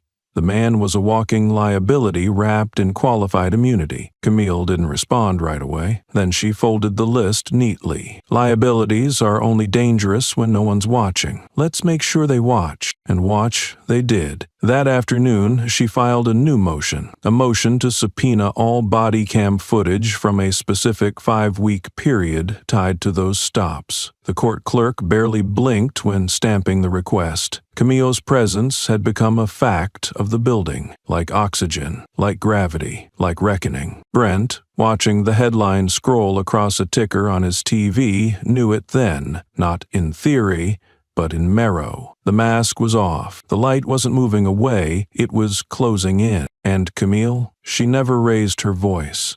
She never reached for vengeance. She only held a mirror to his face and let the world decide what it saw. The silence that followed Camille's last move wasn't quiet. It was loaded. The courthouse had emptied of its noise, but not of its energy. Brent ducked away from reporters, and Wallace vanished without a word. But the truth didn't retreat. It seeped through headlines, courtroom sketches, and screenshots that tore through social feeds like wildfire. It lingered. It stared back. Camille didn't chase anyone. She waited, and Wallace came. He didn't knock. He didn't need to. She'd left the office door open. A silent message that said, I know you're coming, and I'm not afraid. Wallace stepped in, slower than usual, shoulders down. Not like a man entering a room, but like one being summoned by his conscience. He looked older, or maybe it was just the light. He closed the door behind him, gently, as if loud noises might shatter what little composure he had left. For a second, he said nothing. Then, I thought you were just somebody's wife. Camille didn't lift her eyes from the file she was reading. Her voice came low, even, slicing. That's why you didn't see me coming. He nodded once. not in agreement, but in acknowledgement of his failure. I followed Brent's lead because I thought you were just another civilian screaming into a void. But you didn't scream. You waited. You remembered. She closed the folder, finally looking at him. Her gaze didn't shake. I didn't have to scream. The facts do that for me. Wallace shifted, jaw twitching. I watched that body cam video, the uncut one, the full version. Kamel tilted her head slightly, just enough to say she already knew, and he swallowed hard. I saw what I chose not to say that night. I saw the pause before Brent pulled the trigger. I saw the look in your eyes. I saw the way you held him when he stopped, couldn't finish. I saw everything. Camille leaned forward, placed a blank affidavit on the table between them, followed by a pen. Then, write it. Wallace stared at the empty lines. This could end my career. Camille's voice was razor sharp. Your career ended the moment you let a man die so you could keep your pension intact. He gripped the pen, but his hand trembled. I thought you were weak, he said, eyes never leaving the page. Because you didn't flinch. Because you didn't rage. I thought silence meant surrender. Emil's response was low, but ferocious. Silence is a strategy, not submission. He blinked. Aren't you afraid I'll sign this, then back out? No, she said, her voice like cold steel. Because I'm not asking you to be brave. I'm showing you how dangerous your cowardice already is. He looked at her, finally, looked, and for the first time, Wallace Kim didn't see a widow. He didn't see a former soldier. He didn't even see a victim. He saw judgment, and worse, he saw the truth. The pen hovered for seconds that felt like a lifetime. Wallace's hand remained shaky, but it moved. One stroke, then another. The sound of ink against paper was unsteady, uneven, like the breath of a man cracking open the vault he'd built to protect himself from the truth. He wasn't signing heroically. He wasn't offering redemption. What spilled onto that affidavit was messy, fragmented, but it was real. Camille didn't watch him write. She looked past him, out the window, where the early dusk painted the city in a smudged palette of gold and ash. The skyline looked like it was bleeding light. It fit. Wallace finally exhaled. He didn't hand the paper to her. He slid it forward like an offering to a higher court. There, he muttered, voice ragged. It's done. Camille picked up the sheet, read only the first line, then folded it and slid it into a plain envelope. She sealed it without a word. Wallace sat back, his shoulders loosening for the first time, as if expecting her to say something kind, something human. She didn't. What happens now? He asked, not because he didn't know, but because he wanted her to absolve him, just a little, just enough to breathe. Camille's eyes never left his. Now, you wake up every day knowing you watched a man get executed for being married to me, and you did nothing. Wallace looked down at the table, fingers curling into fists again. I told myself it wasn't my fault. I told myself Brent was the one pulling the trigger. Hemmel was, Camille replied calmly, but you loaded the chamber with your silence. He flinched. Camille leaned forward, voice cool as glass. You want to make it right? Don't hide. Don't vanish into retirement. Stand in front of the world and admit who you were, not who you wish you'd been. Wallace shook his head slightly. You think anyone will believe me now? They don't need to believe you, she said. They just need to see you for what you are, and that's already begun. Outside, the courthouse banners still fluttered,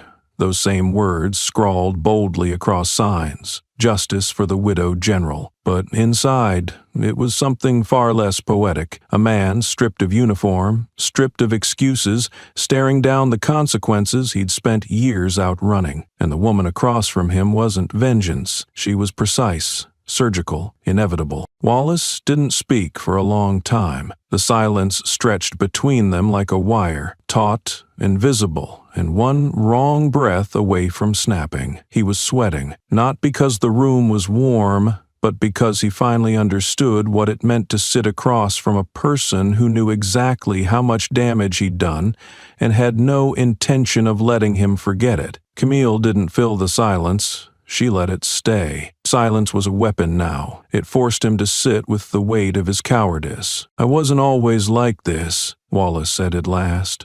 almost to himself. "I joined the force thinking I'd make a difference, that I'd stop the bad guys, protect the good ones. You know, the whole damn fantasy." Camille blinked slowly. "Then, at some point, you decided the badge protected you more than it protected them." He nodded faintly, shame blooming under his skin. "Yeah, somewhere along the way I stopped looking for truth. I started looking for what wouldn't get me in trouble. That's not fear," she said. "That's betrayal." Wallace bristled. "You think I don't know that? Every time I close my eyes, I see it." Him gasping, you screaming without making a sound, Brent's smug face, and me. "No," Camille interrupted, her voice like cut marble. "You weren't frozen. You were calculating. You measured the risk, saw a black man bleeding and a white officer shouting he moved, and you did the math. You gambled on the system protecting you, and it did." Wallace lowered his gaze again, his throat thick with something that tasted like rust. "I didn't mean for him to die." "That's the lie you tell yourself," Camille said flatly. "The truth. You didn't care enough to stop it." The words landed like gunfire. Wallace didn't try to defend himself. He had no defense. Outside, car horns blurred into each other. Somewhere in the city, protests stirred again. The tension hadn't left the streets. It had just changed uniforms. Camille stood. Wallace flinched instinctively, as if expecting her to raise her voice or lash out, but she didn't move toward him. She walked to the shelf behind her desk, opened a drawer, and retrieved a second envelope. "This," she said, placing it beside the affidavit he'd signed, "is your copy. You keep it. You read it every time you think silence is easier than truth." Wallace stared at it like it might burn him. Camille's voice low and final. "You don't get a redemption arc. You get a sentence, and you serve it by watching your name unravel every time someone asks why no one stopped Brent." He turned away, signaling the conversation was over, but Wallace remained in his chair, shoulders sagging under the weight of his history, the paper in front of him as heavy as any chain. He stood only when she no longer looked at him, not as a signal to leave, but because he couldn't stand being in her line of sight any longer. The door creaked faintly behind him as he stepped out into the hallway, the envelope gripped in one sweating hand like a live grenade without a pin. No one else saw the moment. No press, no cameras, no record, but it would live with him far longer than any headline. Camille sat back down, not with triumph, not with satisfaction, but with certainty. There was no pleasure in dismantling a man, only necessity. Back in the hallway, Wallace moved like a ghost. His feet dragged, his spine curled in on itself. He didn't go back to his car right away. He sat on a bench outside the building, staring at the paper in his hands. The sky had darkened. A chill bled through the wind. Pedestrians passed by without knowing they were walking past a man who had spent his life pretending justice was someone else's responsibility. And now, there it was, sitting in his palm, signed with ink he could no longer erase. Inside, Camille dialed her attorney and spoke only 5 words. He signed it. Send it. Then she ended the call, rose again, and walked to the window. Below, Wallace still sat motionless, a collapsed statue of faded authority and late regret. Her reflection looked back at her in the glass, not as a widow, not as a soldier, not as a victim, as a force, the kind of force that bends silence into shape and presses guilt into confession without raising her voice. She turned away, pulled a fresh sheet of paper, and began writing again. Not notes for court, not a speech, just a heading, next move. In another part of the city, Brent scrolled through headlines on his phone, his thumb trembling just enough to make each page flick by too fast. The damage was spreading, and he could feel it. The eyes, the shift, the way people now paused a second longer before shaking his hand. He slammed the phone down, muttering to himself, "She's not done yet." He was right. Camille's war wasn't over. It had just entered the next phase, and Wallace Kim would be its first public crack. The affidavit would go out within the hour. His signature would go live, posted by the legal team with nothing more than the caption, "Witness to silence." His name would trend, his inbox would flood, and with every refresh of his screen, he would see what Camille meant when she said he would live with it, not just privately, but publicly. She hadn't destroyed him. She'd revealed him. And that, Camille understood now, was more powerful than revenge, because some men don't need to be punished, they need to be seen.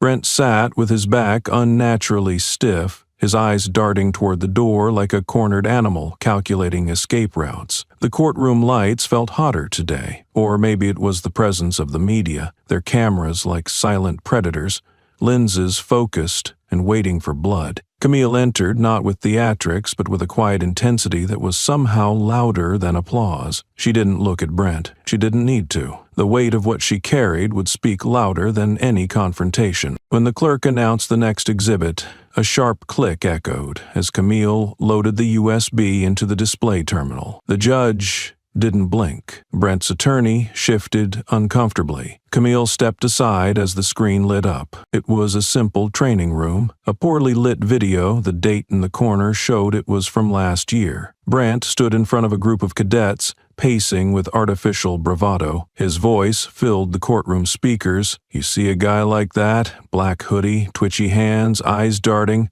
9 out of 10, it's a thug. Don't wait.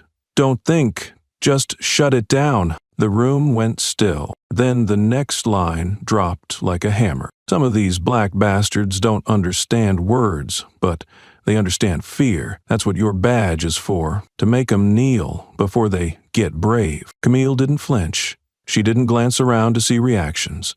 The silence was answer enough. A gasp broke from someone in the back row. The judge's jaw tightened. Brent's face turned the color of raw meat. The clip ended and the screen went black. Then Brent exploded. He shot to his feet and slammed his hand on the table. "This is a violation of my privacy. That was an internal session.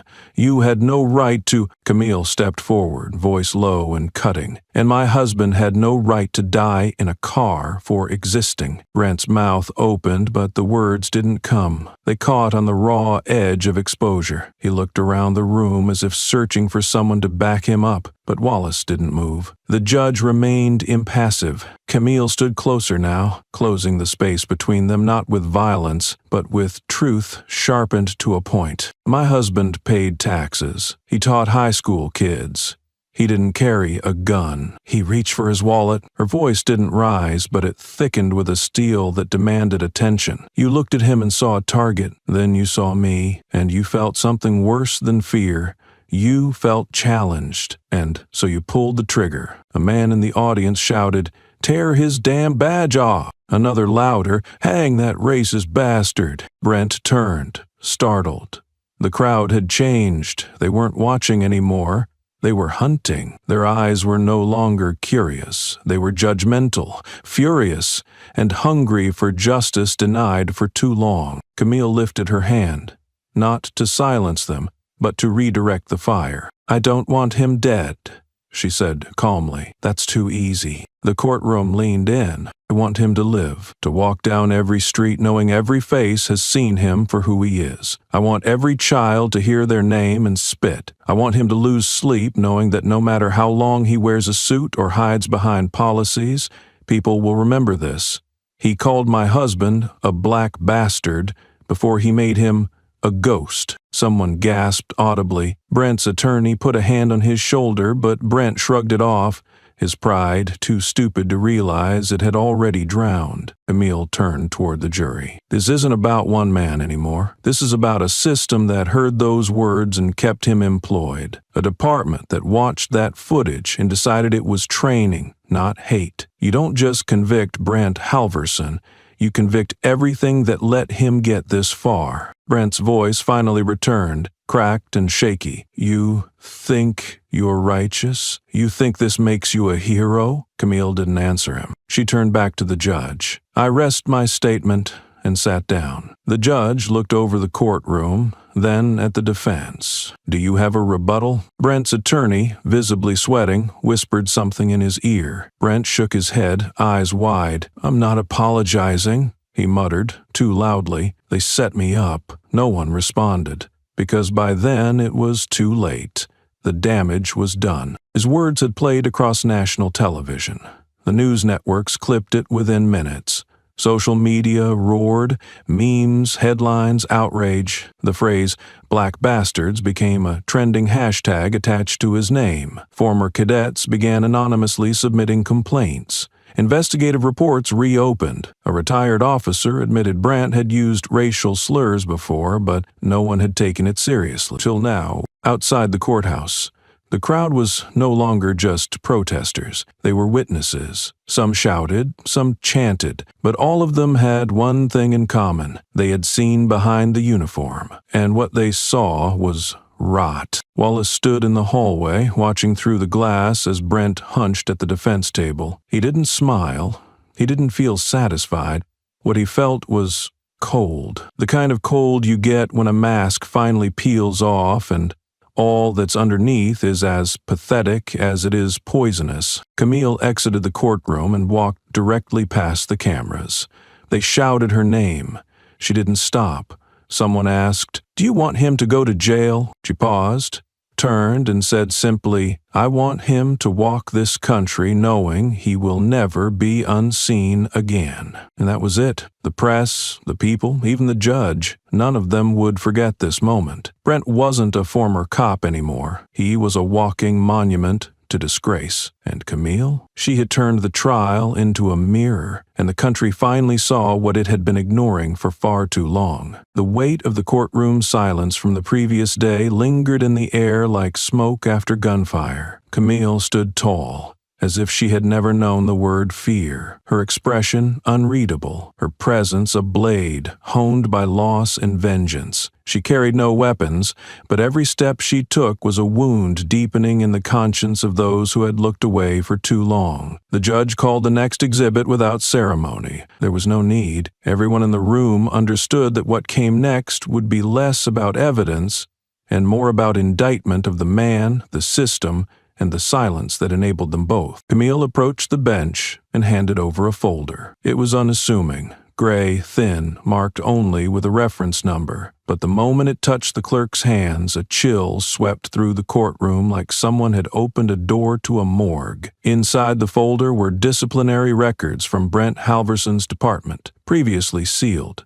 Redacted copies had been leaked weeks earlier, but what Camille had now was unredacted, signed, time-stamped, and deadly. Among them was a report of temporary suspension for internal assault, an altercation with a junior officer that ended with a broken wrist, and a silenced complaint. The filing was dated 2018, and in the margins, in faded pen, was Wallace Kim's signature. Camille didn't raise her voice. She didn't need to. The truth had already done the screaming. "This is your hero," she said, turning slowly to the jury, her voice velvet wrapped around iron. "This is the man who pointed a gun at my husband and saw a threat, not because of what he did, but because of what he looked like. The same man who broke another officer's wrist and called it a misunderstanding, and the department, the institution you trusted, buried it like it was nothing more than a paper cut." Brent's attorney leapt to his feet,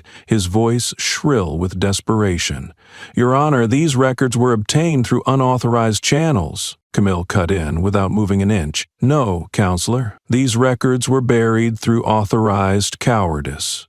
And now they're exactly where they belong, under the light." The judge glanced at the documents, then nodded solemnly. Admissible. There was no wriggling away from this. Brent shifted in his seat, that ever-present smirk faltering under the weight of his past. His hand moved to adjust his collar, fingers trembling slightly. Camille didn't stop. "You don't get to shoot a man and erase your past in the same breath," she said, eyes locking onto Brent's like crosshairs. "You don't get to wave a badge and pretend it came without blood. You don't get to act like this courtroom is your redemption. It isn't. It's your mirror." Brent's voice came, dry and thin. "You're playing morality games. That's all this is. You want to be the righteous one." Camille turned, not toward him, but toward the audience, letting the weight of his words fill the space like gas waiting for a spark. "No," she replied coldly. "I'm building a grave for your arrogance. Out of every report you thought no one would read, every bruise you caused behind closed doors, every time someone said, 'Don't rock the boat,' and stapled their mouths shut. I'm building that grave in public. And when this trial ends, your name will never walk clean again." Wallace sat at the far end of the defense table, his face pale, his hands buried in each other like he could wring guilt out of his skin. He hadn't looked up once. Not when the documents were read aloud, not when Camille called out his complicity, not when Brent spoke. He was no longer a witness, he was an echo of silence, trying to become a man again. The air in the courtroom thickened, not with noise, but with tension so sharp it felt like breathing was treason. No one moved, no one spoke, not even the stenographer, whose fingers hovered above the keys as if afraid that typing the words might summon something irreversible. Camille took her seat, not because she was done, but because Brent was. The judge turned to the defense. "Do you wish to cross-examine?" Brent's lawyer hesitated. "No, Your Honor. We waive." The judge nodded, the lines in his face a roadmap of everything he had witnessed and could never unsee. Camille didn't smile. That wasn't her victory.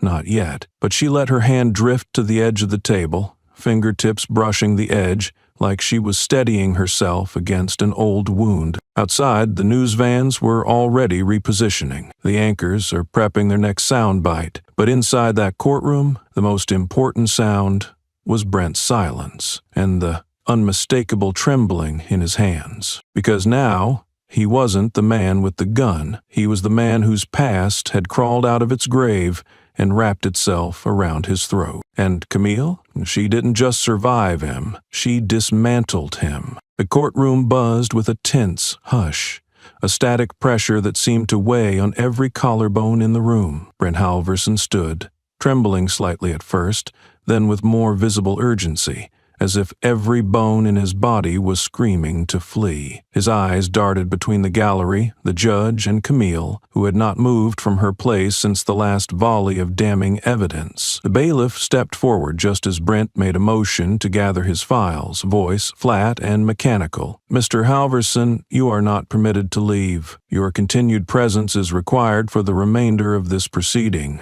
Brent exhaled sharply, a laugh twisted with disbelief, but the cold gleam in his eyes had dulled. He looked like a dog realizing the fence was electrified on all sides. Camille stood slowly, as if she had been waiting for this exact second. She didn't rush, didn't storm. She approached the bench with the kind of gravity that turned every eye her way without command. With one hand, she pulled a USB drive from her jacket pocket, and with the other she held up a notarized transcript. The judge raised an eyebrow. "This was submitted for verification this morning, Your Honor," she said. Her voice was steady, sharpened steel. "It's footage from a patrol car dashcam. Dated 3 months prior, it shows Officer Halverson accepting a bribe from a suspect in a narcotics case. Money in hand, pocketed, in exchange for resolving the matter off the record." The judge nodded to the tech clerk. The screen lit up behind the witness stand. The room fell silent. Then the clip played. There was Brent, leaning against a cruiser, his hand casually extended. A small envelope exchanged hands. The audio crackled, clear and undeniable. "Don't worry, man," Brent's voice hissed, oily with confidence. "You're clean as long as I say you're clean." The moment felt endless. When the clip ended, Brent didn't speak. His mouth opened slightly, then shut again.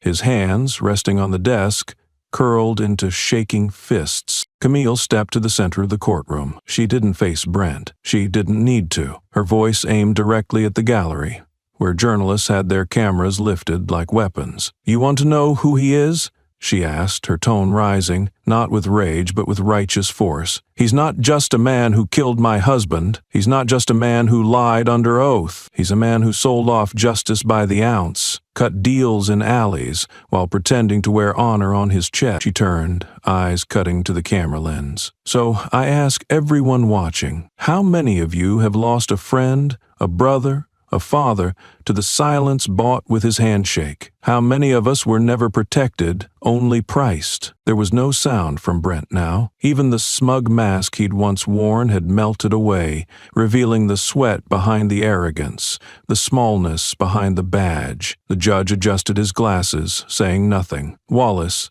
seated at the far end, no longer pretended to be elsewhere. He was here in the middle of it, and he looked like he wanted to vomit. Camille lowered her voice, almost a whisper, but it carried like thunder. Justice doesn't rot in the dark. It rots in the daylight.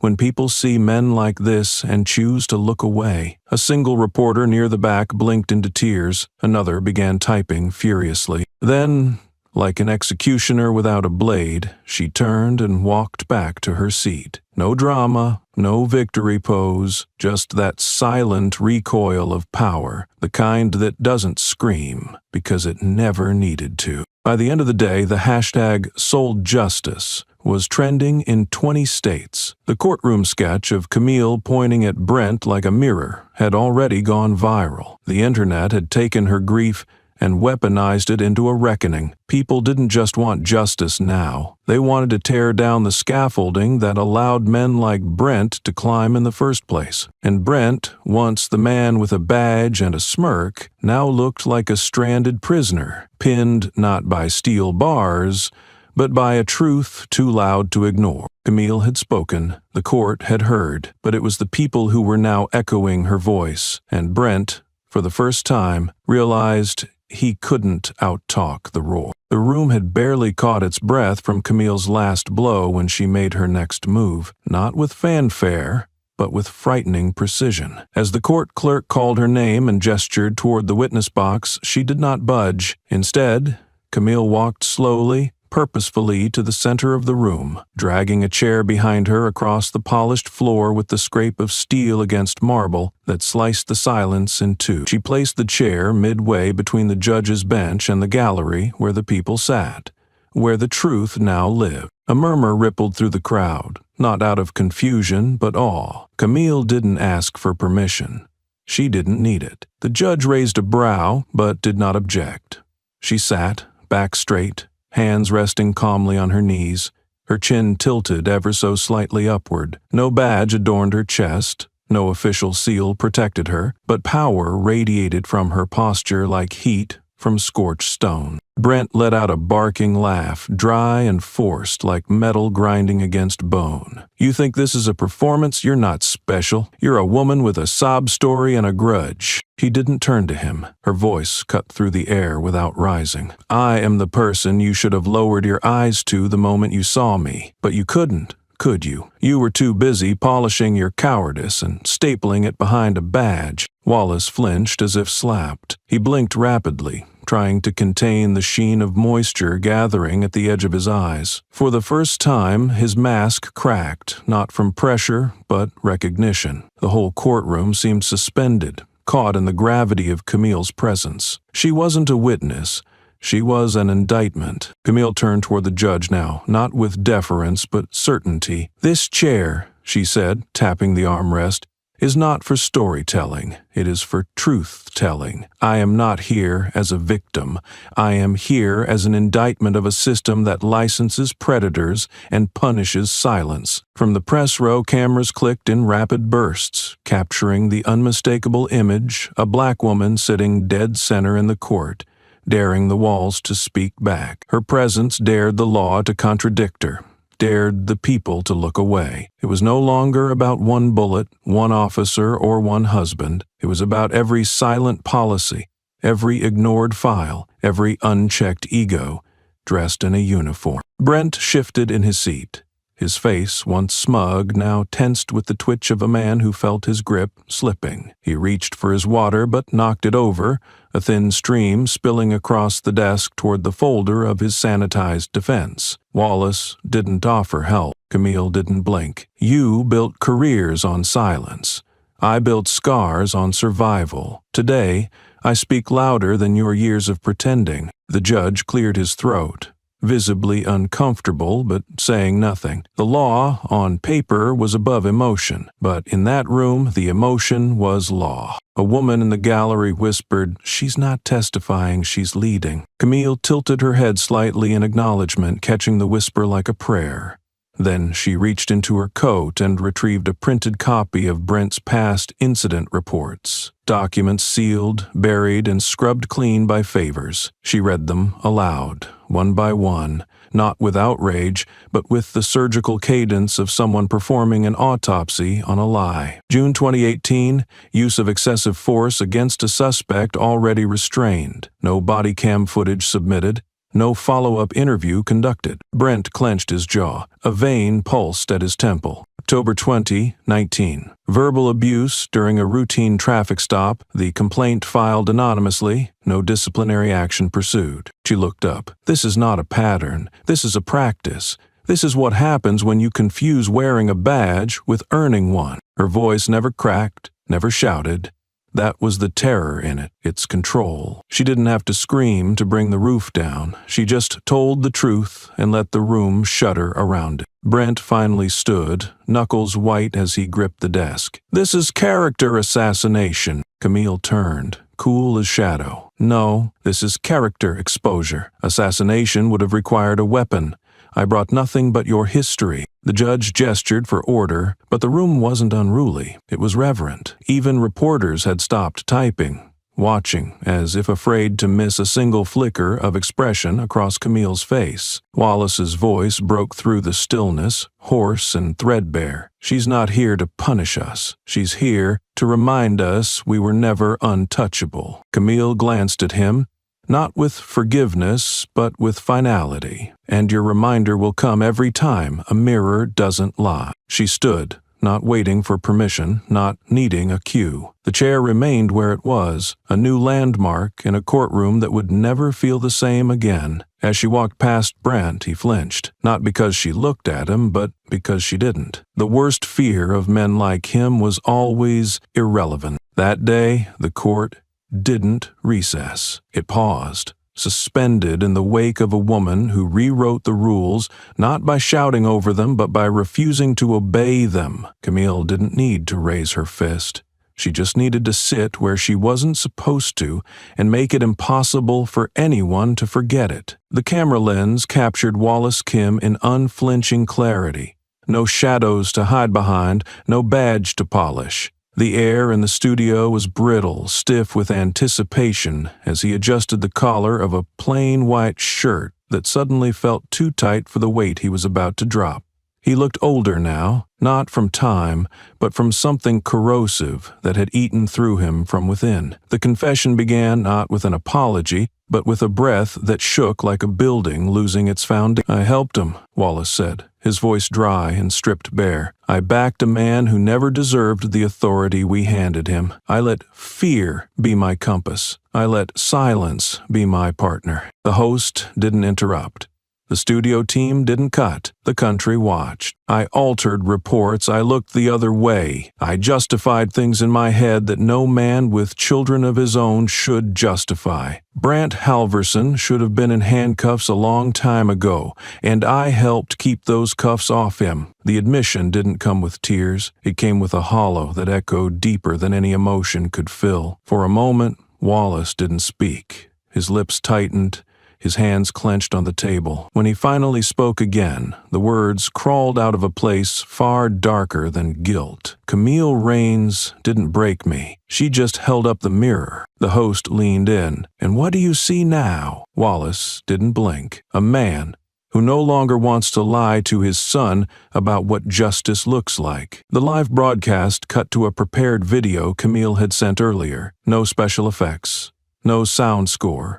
Just her face, framed in steady light, looking directly at the lens. She wore no makeup, no uniform. Her voice was soft, too soft to be mistaken for weakness. I'm not here to thank you, Mr. Kim. That's not what truth is for. I don't owe you closure, and you don't deserve peace. She paused. Not for drama or wait. I only hope your son learns how to apologize, and not the way you just did. Too late, too loud, and only when the world's already watching. The clip ended.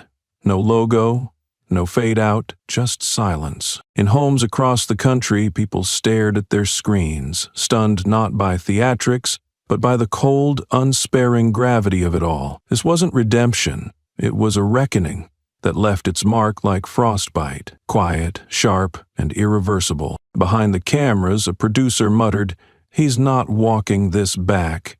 The host nodded. No, He's not. Wallace rose from the chair, his body heavier than when he'd walked in. Outside the studio, protesters no longer shouted his name. They whispered it, like a ghost's, like something already buried. Camille hadn't just exposed a man. She had dragged the rot of complicity into daylight, forced it to stand on its own two trembling feet. Wallace knew this wasn't the end. It was the beginning of a sentence that had no period. Only commas, only breathless pauses before the next time someone asked, "Why didn't you stop him?" And he would have to answer again. Camille, somewhere unseen, folded the transcript of his confession without flinching. She didn't smile, didn't nod. Justice wasn't a performance. It was a scar you learned to wear without apology. She poured herself a glass of water. No wine, no toast, just the sound of glass hitting the counter. She didn't believe in happy endings, only in earned ones. Wallace Kim would never earn one. Not in this lifetime, not with what he helped bury, not with the lives shredded under his silence. He could write statements, speak on stages, sign petitions, but the dead had no pen to co-sign his redemption. Camille didn't need him punished. She needed him to be haunted, and now he was. The broadcast of Wallace's confession had not even cooled before the city square outside the courthouse ignited with humanity. They came with signs, not torches. Not chants of revenge, but slogans of reckoning. Across the barricades and beneath balconies, the words "Widow General" echoed like an anthem. It was no longer Camille Raines alone. It was a movement cloaked in the silhouette of her silence. One voice cut through the static, a man in work boots and a hoodie, shouting with trembling rage, "She bled in Mosul, and her husband bled on Main Street. Is that the American promise?" Cameras snapped. Reporters turned, but Camille was nowhere on the ground. Instead, she stood on the roof of the federal building adjacent to the courthouse. The wind pressed against her old military uniform, sleeves rolled, chest squared, back straight, as if she were standing before a firing line again.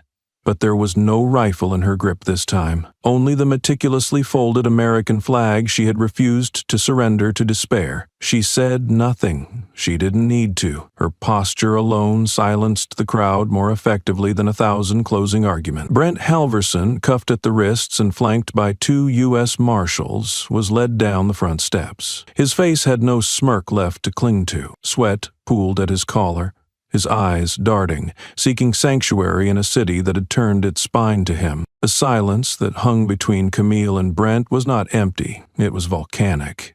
It brimmed with every name, every case, every bullet filed away and misclassified as policy. As Brent passed below her, his gaze was yanked upward by something more primal than fear. It was recognition. Recognition that she was not a headline. She was not even a threat. She was a consequence in human form. His step faltered for a moment. He might have spoken, but Camille tilted her head, just enough, as if dissecting his cowardice one last time, before sealing it in the coffin of public memory. The new police chief, a woman of hard-earned restraint, stepped before a podium surrounded by journalists.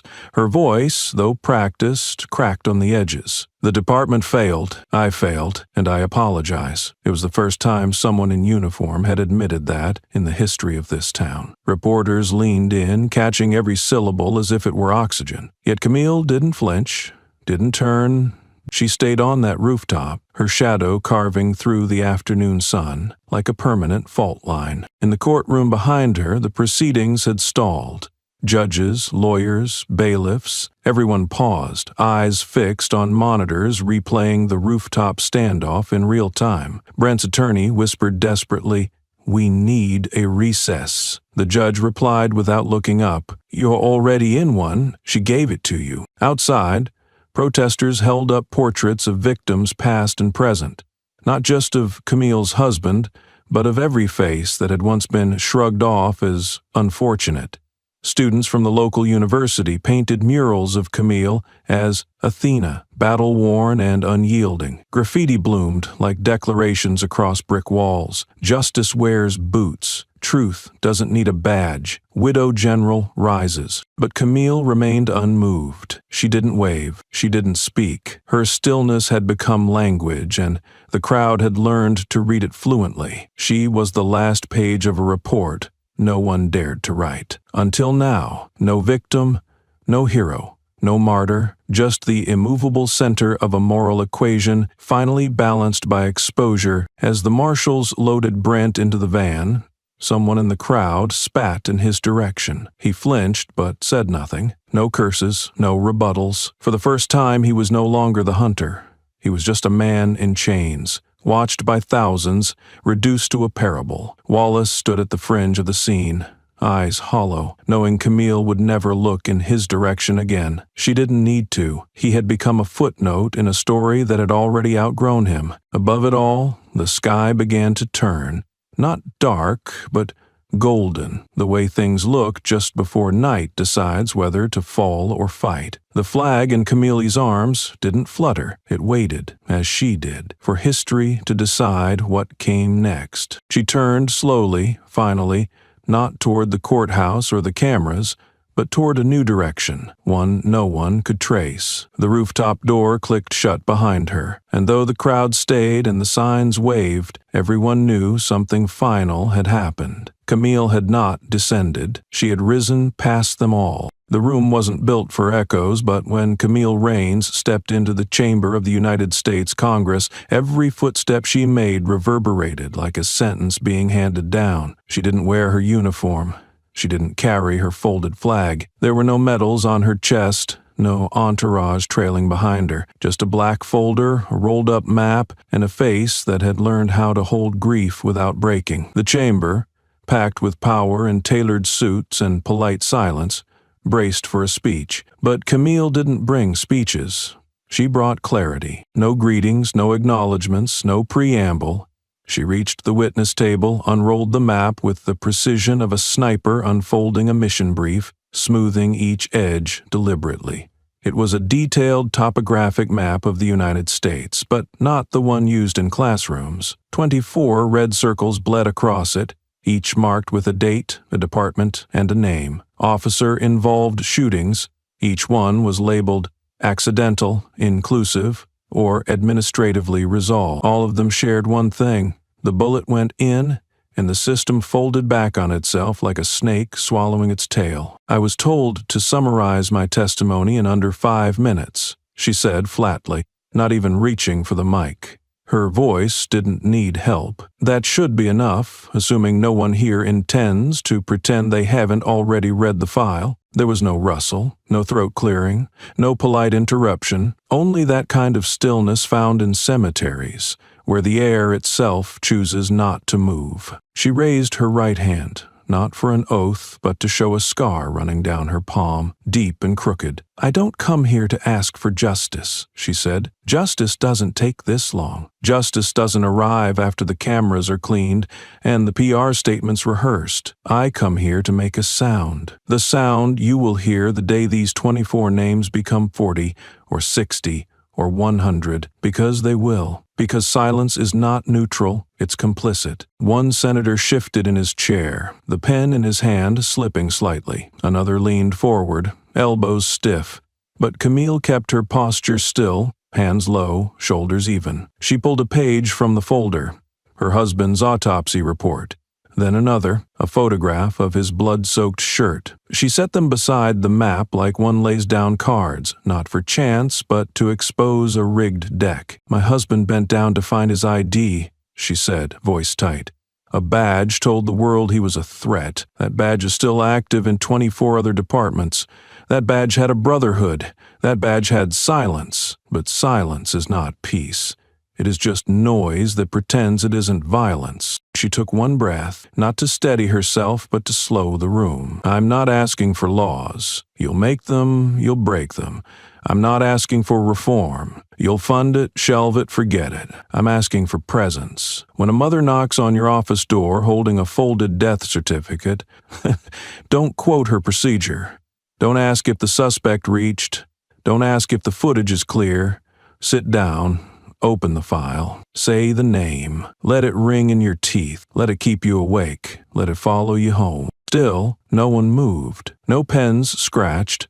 The map now looked like a body itself, veins running red. Camille's presence filled the air like gunpowder waiting for heat. I don't need you to kneel, she continued. I need you to stand, like I did, with nothing but truth in one hand and blood in the other. I need you to stop asking what made them die and start asking what made you look away. She picked up her folder, folded the map carefully. Her hands didn't tremble. They hadn't been in court. They hadn't been in combat. They wouldn't know. But before she walked toward the exit, she stopped, just a few degrees turned toward the room. This isn't my fight anymore, she said. It's yours. Let's see how you hold it. The moment she exited, the room exhaled. It had forgotten how to breathe while she spoke. No one stood. No one clapped. But they all heard it. That sound she warned them of. Not her voice, not the camera clicks. The sound of accountability, cracking the veneer of a room built to deflect it. That afternoon, headlines exploded. Widow General silences Congress. A testimony sharper than any indictment, one columnist wrote. Another called it the Ferguson Reckoning, 5 years overdue. Cable anchors replayed her closing line on loop, but Camille didn't appear on any shows. She didn't answer calls. She wasn't in any hotel. She was home, cross-legged on the floor, replaying the hearing not to hear herself, but to watch who flinched. That was how she measured progress now. Reflexes, not promises. Somewhere between the broadcast and the echo, a staffer printed a list of those 24 departments. Another opened the budgets. Another checked the names against voter rolls. It had begun, not because she demanded it, but because she didn't need to. By the following morning, Camille's name wasn't trending. Her presence was. Not a hashtag, not a movement, a presence. The kind that settled in rooms uninvited. The kind that made every police union spokesman double-check their words. It wasn't about heroism. It wasn't martyrdom. It was the burden of a system forced to see its reflection through the eyes of someone it could not destroy. Editorials poured in, but they all circled one gravity well. She didn't cry. She didn't plead. She indicated with composure. Senators who had rolled their eyes in closed meetings now leaned in during hearings about police reform, speaking slower, more cautiously. Journalists revisited old cases with new angles. Angles shaped like red circles on maps. At a cafe 2 blocks from the Capitol, 2 interns whispered over burnt coffee. She said we don't need laws, one muttered. But we do. The other shook his head. She said laws aren't the answer. Not if no one holds the people who write them accountable. In a police station 4 states away, a captain stared at the memo on his desk. It was a formal request to review his department's record of officer-involved shootings. Anonymous, but stamped with one phrase in black ink, red dot watch list. Meanwhile, Camille remained unreachable. She was seen briefly at a veterans cemetery, alone, standing before a grave that wasn't her husband's. No flowers, just a coin pressed into the stone, a soldier's way of saying, I was here, I remember. The ripples didn't just reach law enforcement. School boards began receiving calls from parents demanding that civil rights history be made mandatory starting in grade 6. A mayor in Illinois ordered a full audit of misconduct settlements made over the last decade. One news anchor, visibly shaken, ended his segment by reading all 24 names Camille had circled. It wasn't ratings, it was reckoning. And still, Camille did not return to the spotlight, but her absence became its form of testimony that someone so composed, so pointed, could walk into the heart of legislative power, speak truth, and walk out without asking for a single thing. That was the loudest alarm the system had heard in years. A former federal judge was quoted as saying, "She brought no demands, yet left us with obligations." In that same interview, he added, "She made it impossible to pretend we don't see what we've normalized." The Department of Justice quietly opened internal reviews on 2 of the precincts she highlighted. No press releases, just movement, not out of guilt, but fear of exposure. They weren't afraid of protest. They were afraid of her kind of calm, the kind that made excuses obsolete. And Brent, his name had vanished from police rolls, but not from the public record. Every time a city council met to discuss law enforcement funding, someone brought him up. Let's not create another Brent Halverson. It became a phrase, a cautionary tale, a professional stain that could not be expunged. His face, once red with rage, later pale with humiliation, was now printed on pamphlets handed out by justice reform groups, not to condemn, but to educate. "This is what unaccountable power looks like." The caption read, "This is how it breaks." Wallace, too, found himself pushed out of public memory, not erased, but shelved in the cold drawer of complicity. A few stations ran his confession clip again, but it didn't go viral. It wasn't sharp enough. It wasn't a fire.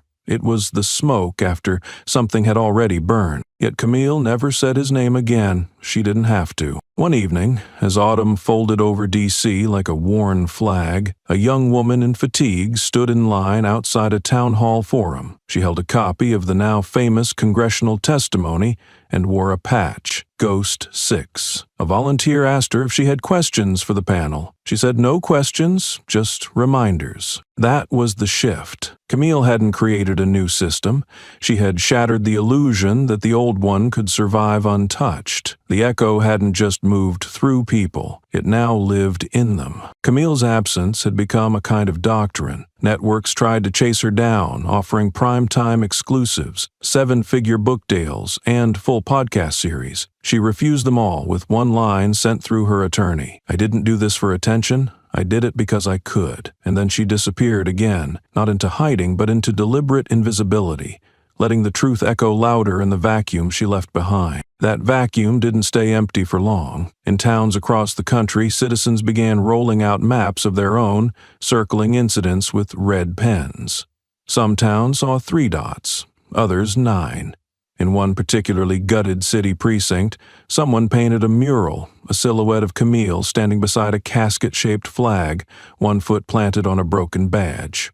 Above it, the words, "We were trained to survive, not to stay silent." At universities, law professors dissected Camille's testimony like case law. In a graduate seminar at Yale, one student asked, "How did she get them to listen without demanding anything?" The professor answered, "She didn't just hold the system accountable. She made everyone in it look inward and see whether they deserved to be part of it." Meanwhile, the officers who once laughed at Brent's jokes now refused to speak his name. A few resigned. Some testified anonymously to internal affairs. One even left his badge at a protest site, taped to a handwritten note. "This thing didn't weigh a thing until now. Now I can't breathe wearing it." And Brent, he hadn't spoken since the day Camille watched him being let out in cuffs. His legal team dissolved after the last recorded call leaked. Him begging to get in front of this with a sobbing voice, not of remorse, but panic. A plea not to be judged, but to be forgotten. The internet wouldn't let him. His face had become the unshakable symbol of an unchecked trigger finger. Memes spread with captions like, "This is why she stood higher." Even when he tried to resurface under a new name, someone would always recognize his eyes, the same ones that once narrowed in arrogance, now wide with fear. And still, Camille said nothing. That silence had weight, heavier than condemnation, more brutal than vengeance. It made his story a monologue, one no one listened to, because the audience had already changed the channel. By the 3rd week after the hearing, grassroots organizations adopted Camille's map model. They called it the Red Dot Index, publicly searchable, community-sourced. Every red circle was accompanied by a link to documents, eyewitness accounts, and a banner that read, "Not forgotten, not forgiven." A few state legislatures attempted to block access, citing privacy concerns, but every time they tried, the site went more viral. The Justice Department, quiet until now, sent representatives to 20 different precincts named in Camille's testimony. No media, no statements, just files, files, files. Camille had forced their hand without raising her voice. not because they feared her, but because she made their inaction look like negligence wrapped in bureaucracy. At a protest in Sacramento, a child sat on her father's shoulders, holding a cardboard sign. It said, "I want to grow up with rules that work both ways." Camille's influence had become generational. In a small town in Tennessee, an elderly black veteran stood at a town hall meeting, holding up a printout of Camille's testimony. "I fought overseas and came back to a country that told me to keep my head down. This woman, she kept hers up, so we didn't have to flinch anymore." Meanwhile, Brent's trial was postponed due to security concerns. His legal counsel shrank to a lone, overworked public defender who had once interned under a civil rights litigator. When asked off the record why he took the case, the man simply replied, "Because I want to know what he looks like when he realizes no one's afraid of him anymore." Inside the Department of Defense, an internal memo leaked. Go 6 had officially been declassified. Camille's name had been redacted in every version, but someone had scribbled in pen, "She doesn't need us to validate her. We need to be worthy of what she survived." And still, no interview, no tweet, no rally. Just Camille, seated alone at a folding table in a community center in Baltimore, handing out voter registration forms. A volunteer whispered, "You could be in front of 1,000 cameras right now." Camille handed the next form to a woman holding her toddler. "I'm in front of the right ones." The 4th week passed. Camille did not appear on screens, but her face, serene, uncompromising, hung on the walls of courtrooms, libraries, and bus stops, not because anyone put it there for fame, but because people had started to need her there. She had become a fixed point in a world constantly slipping its moral compass. The Senate Judiciary Committee issued a rare emergency session to address the public pressure. Cameras flashed. Every chair was filled, but it wasn't the senators who people watched. It was the empty seat reserved for Camille, still untouched. She had declined the invitation. No statement, just a response through her attorney. "I testified once, that was enough. You know what needs to be done." The room felt colder after that. No longer was the trial about Brent Halverson alone. It had evolved into a referendum on a system too long allowed itself to shield itself in silence. Camille's voice had triggered something far larger, an unraveling not of one man's crime, but of a culture that allowed it to be possible, repeated, forgotten. In precincts across the country, internal files were no longer whispers. They were whistle-blown. Officers who once mocked reform now took paid leave, not out of protest, but panic. One captain, retired, confessed on live radio, "We all knew guys like Brent. Hell, we protected them, because the system asked for order, not integrity." Even the term "widow general," once coined to praise Camille's strength, began taking on a larger meaning. It no longer described her alone. It became a title worn by survivors of silence. People who had lost not just to bullets, but to erasure, dismissal, the slow choke of systemic neglect. And Camille? She was last seen in a courtroom, not as a witness or plaintiff, but seated quietly in the back row, observing a local eviction hearing. A reporter asked her why. She responded, "Because some injustice happens in daylight, some in the shadows. Both need eyes." By now, law schools had rewritten curriculum modules to include the Camille doctrine, not just her case, but the sequence of her resistance. Calm, strategic, public, without spectacle. The doctrine emphasized two ideas: truth doesn't need a microphone to shake the room, and not every hero arrives to be thanked. Brent's defense team submitted a plea bargain. It was rejected. The prosecution brought forward 3 additional victims from unrelated abuse cases tied to Brent, now emboldened by Camille's testimony. The courtroom did not gasp. It did not cheer. It listened. The era of reaction had ended. This was the age of reckoning. At the steps of the same courthouse, a small crowd gathered, not to protest, not to shout, but to stand, silent, holding signs that bore no slogans, just names. One woman held a sign with a single sentence, "Because she didn't stop where others broke." Wallace, now a forgotten thread in this tapestry, was reported to have taken up work with a non-profit focusing on ethical training for law enforcement. Camille never acknowledged it. The nation didn't reward him. That chapter had closed with no applause. Weeks later, a journalist ran a story headlined, "The Woman Who Didn't Burn It Down."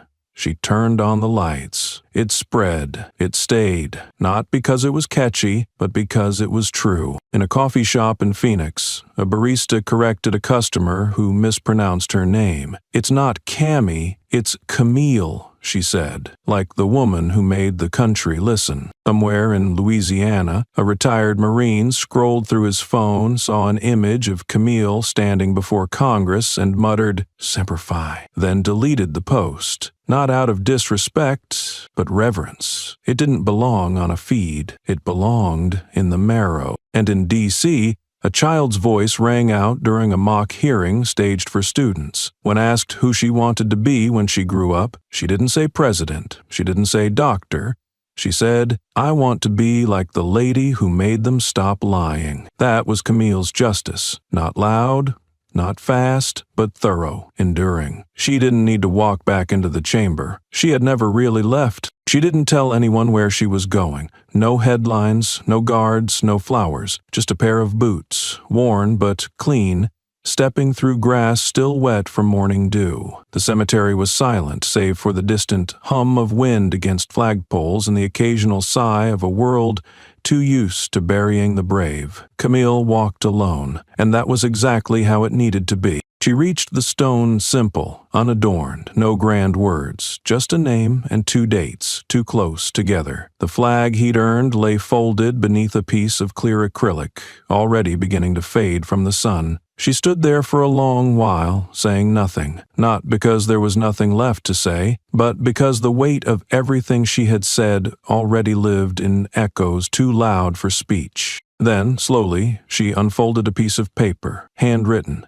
creased and recreased, ink faded at the edges like it had been touched too many times, held too close on nights too quiet. Her voice, when it came, was low, but steady. "You once told me if I stayed quiet, the world might be more peaceful, that people like me were better off blending in, that I had earned rest, not more battles." She looked down, then up again. But there was an anti-war protest outside, and it chose to wake the world up. And it turns out, peace without truth isn't peace. It's anesthesia. The paper fluttered in her hand for a moment longer. Then she struck a match. The flame caught fast, curling black edges inward, devouring each word without permission. She let it fall from her fingers. The ashes danced, then settled, scattering across the folded flag like a whisper being swallowed whole. Camille didn't cry. Her eyes were dry, not from numbness, but from having seen too much to waste tears where resolve was needed. As she turned to leave, the quiet wasn't heavy anymore. It was earned. She had taken 12 steps down the path before she heard the softest patter of sneakers behind her. A voice, high and unsure, called out, "Are you the lady from the TV?" Camille turned. A little black girl stood at the edge of the pathway, small hands gripping the straps of a faded purple backpack. She looked up, curious, not in awe, but in recognition, like someone who'd been told stories and finally met the proof. Camille crouched to her level, no smile, just clarity. "No, sweetheart," she said. "I'm not someone from the TV. I'm someone who made sure what happened to my husband never gets to happen to yours." The girl blinked. Camille brushed a curl from the child's forehead, then stood. She didn't ask the girl's name. She didn't need to. She had already carried it. Along with every other name, no one else had spoken until now. As she walked away, she didn't look back. Some stories don't close with applause. They end with footsteps, moving forward. And sometimes that's the loudest ending of all.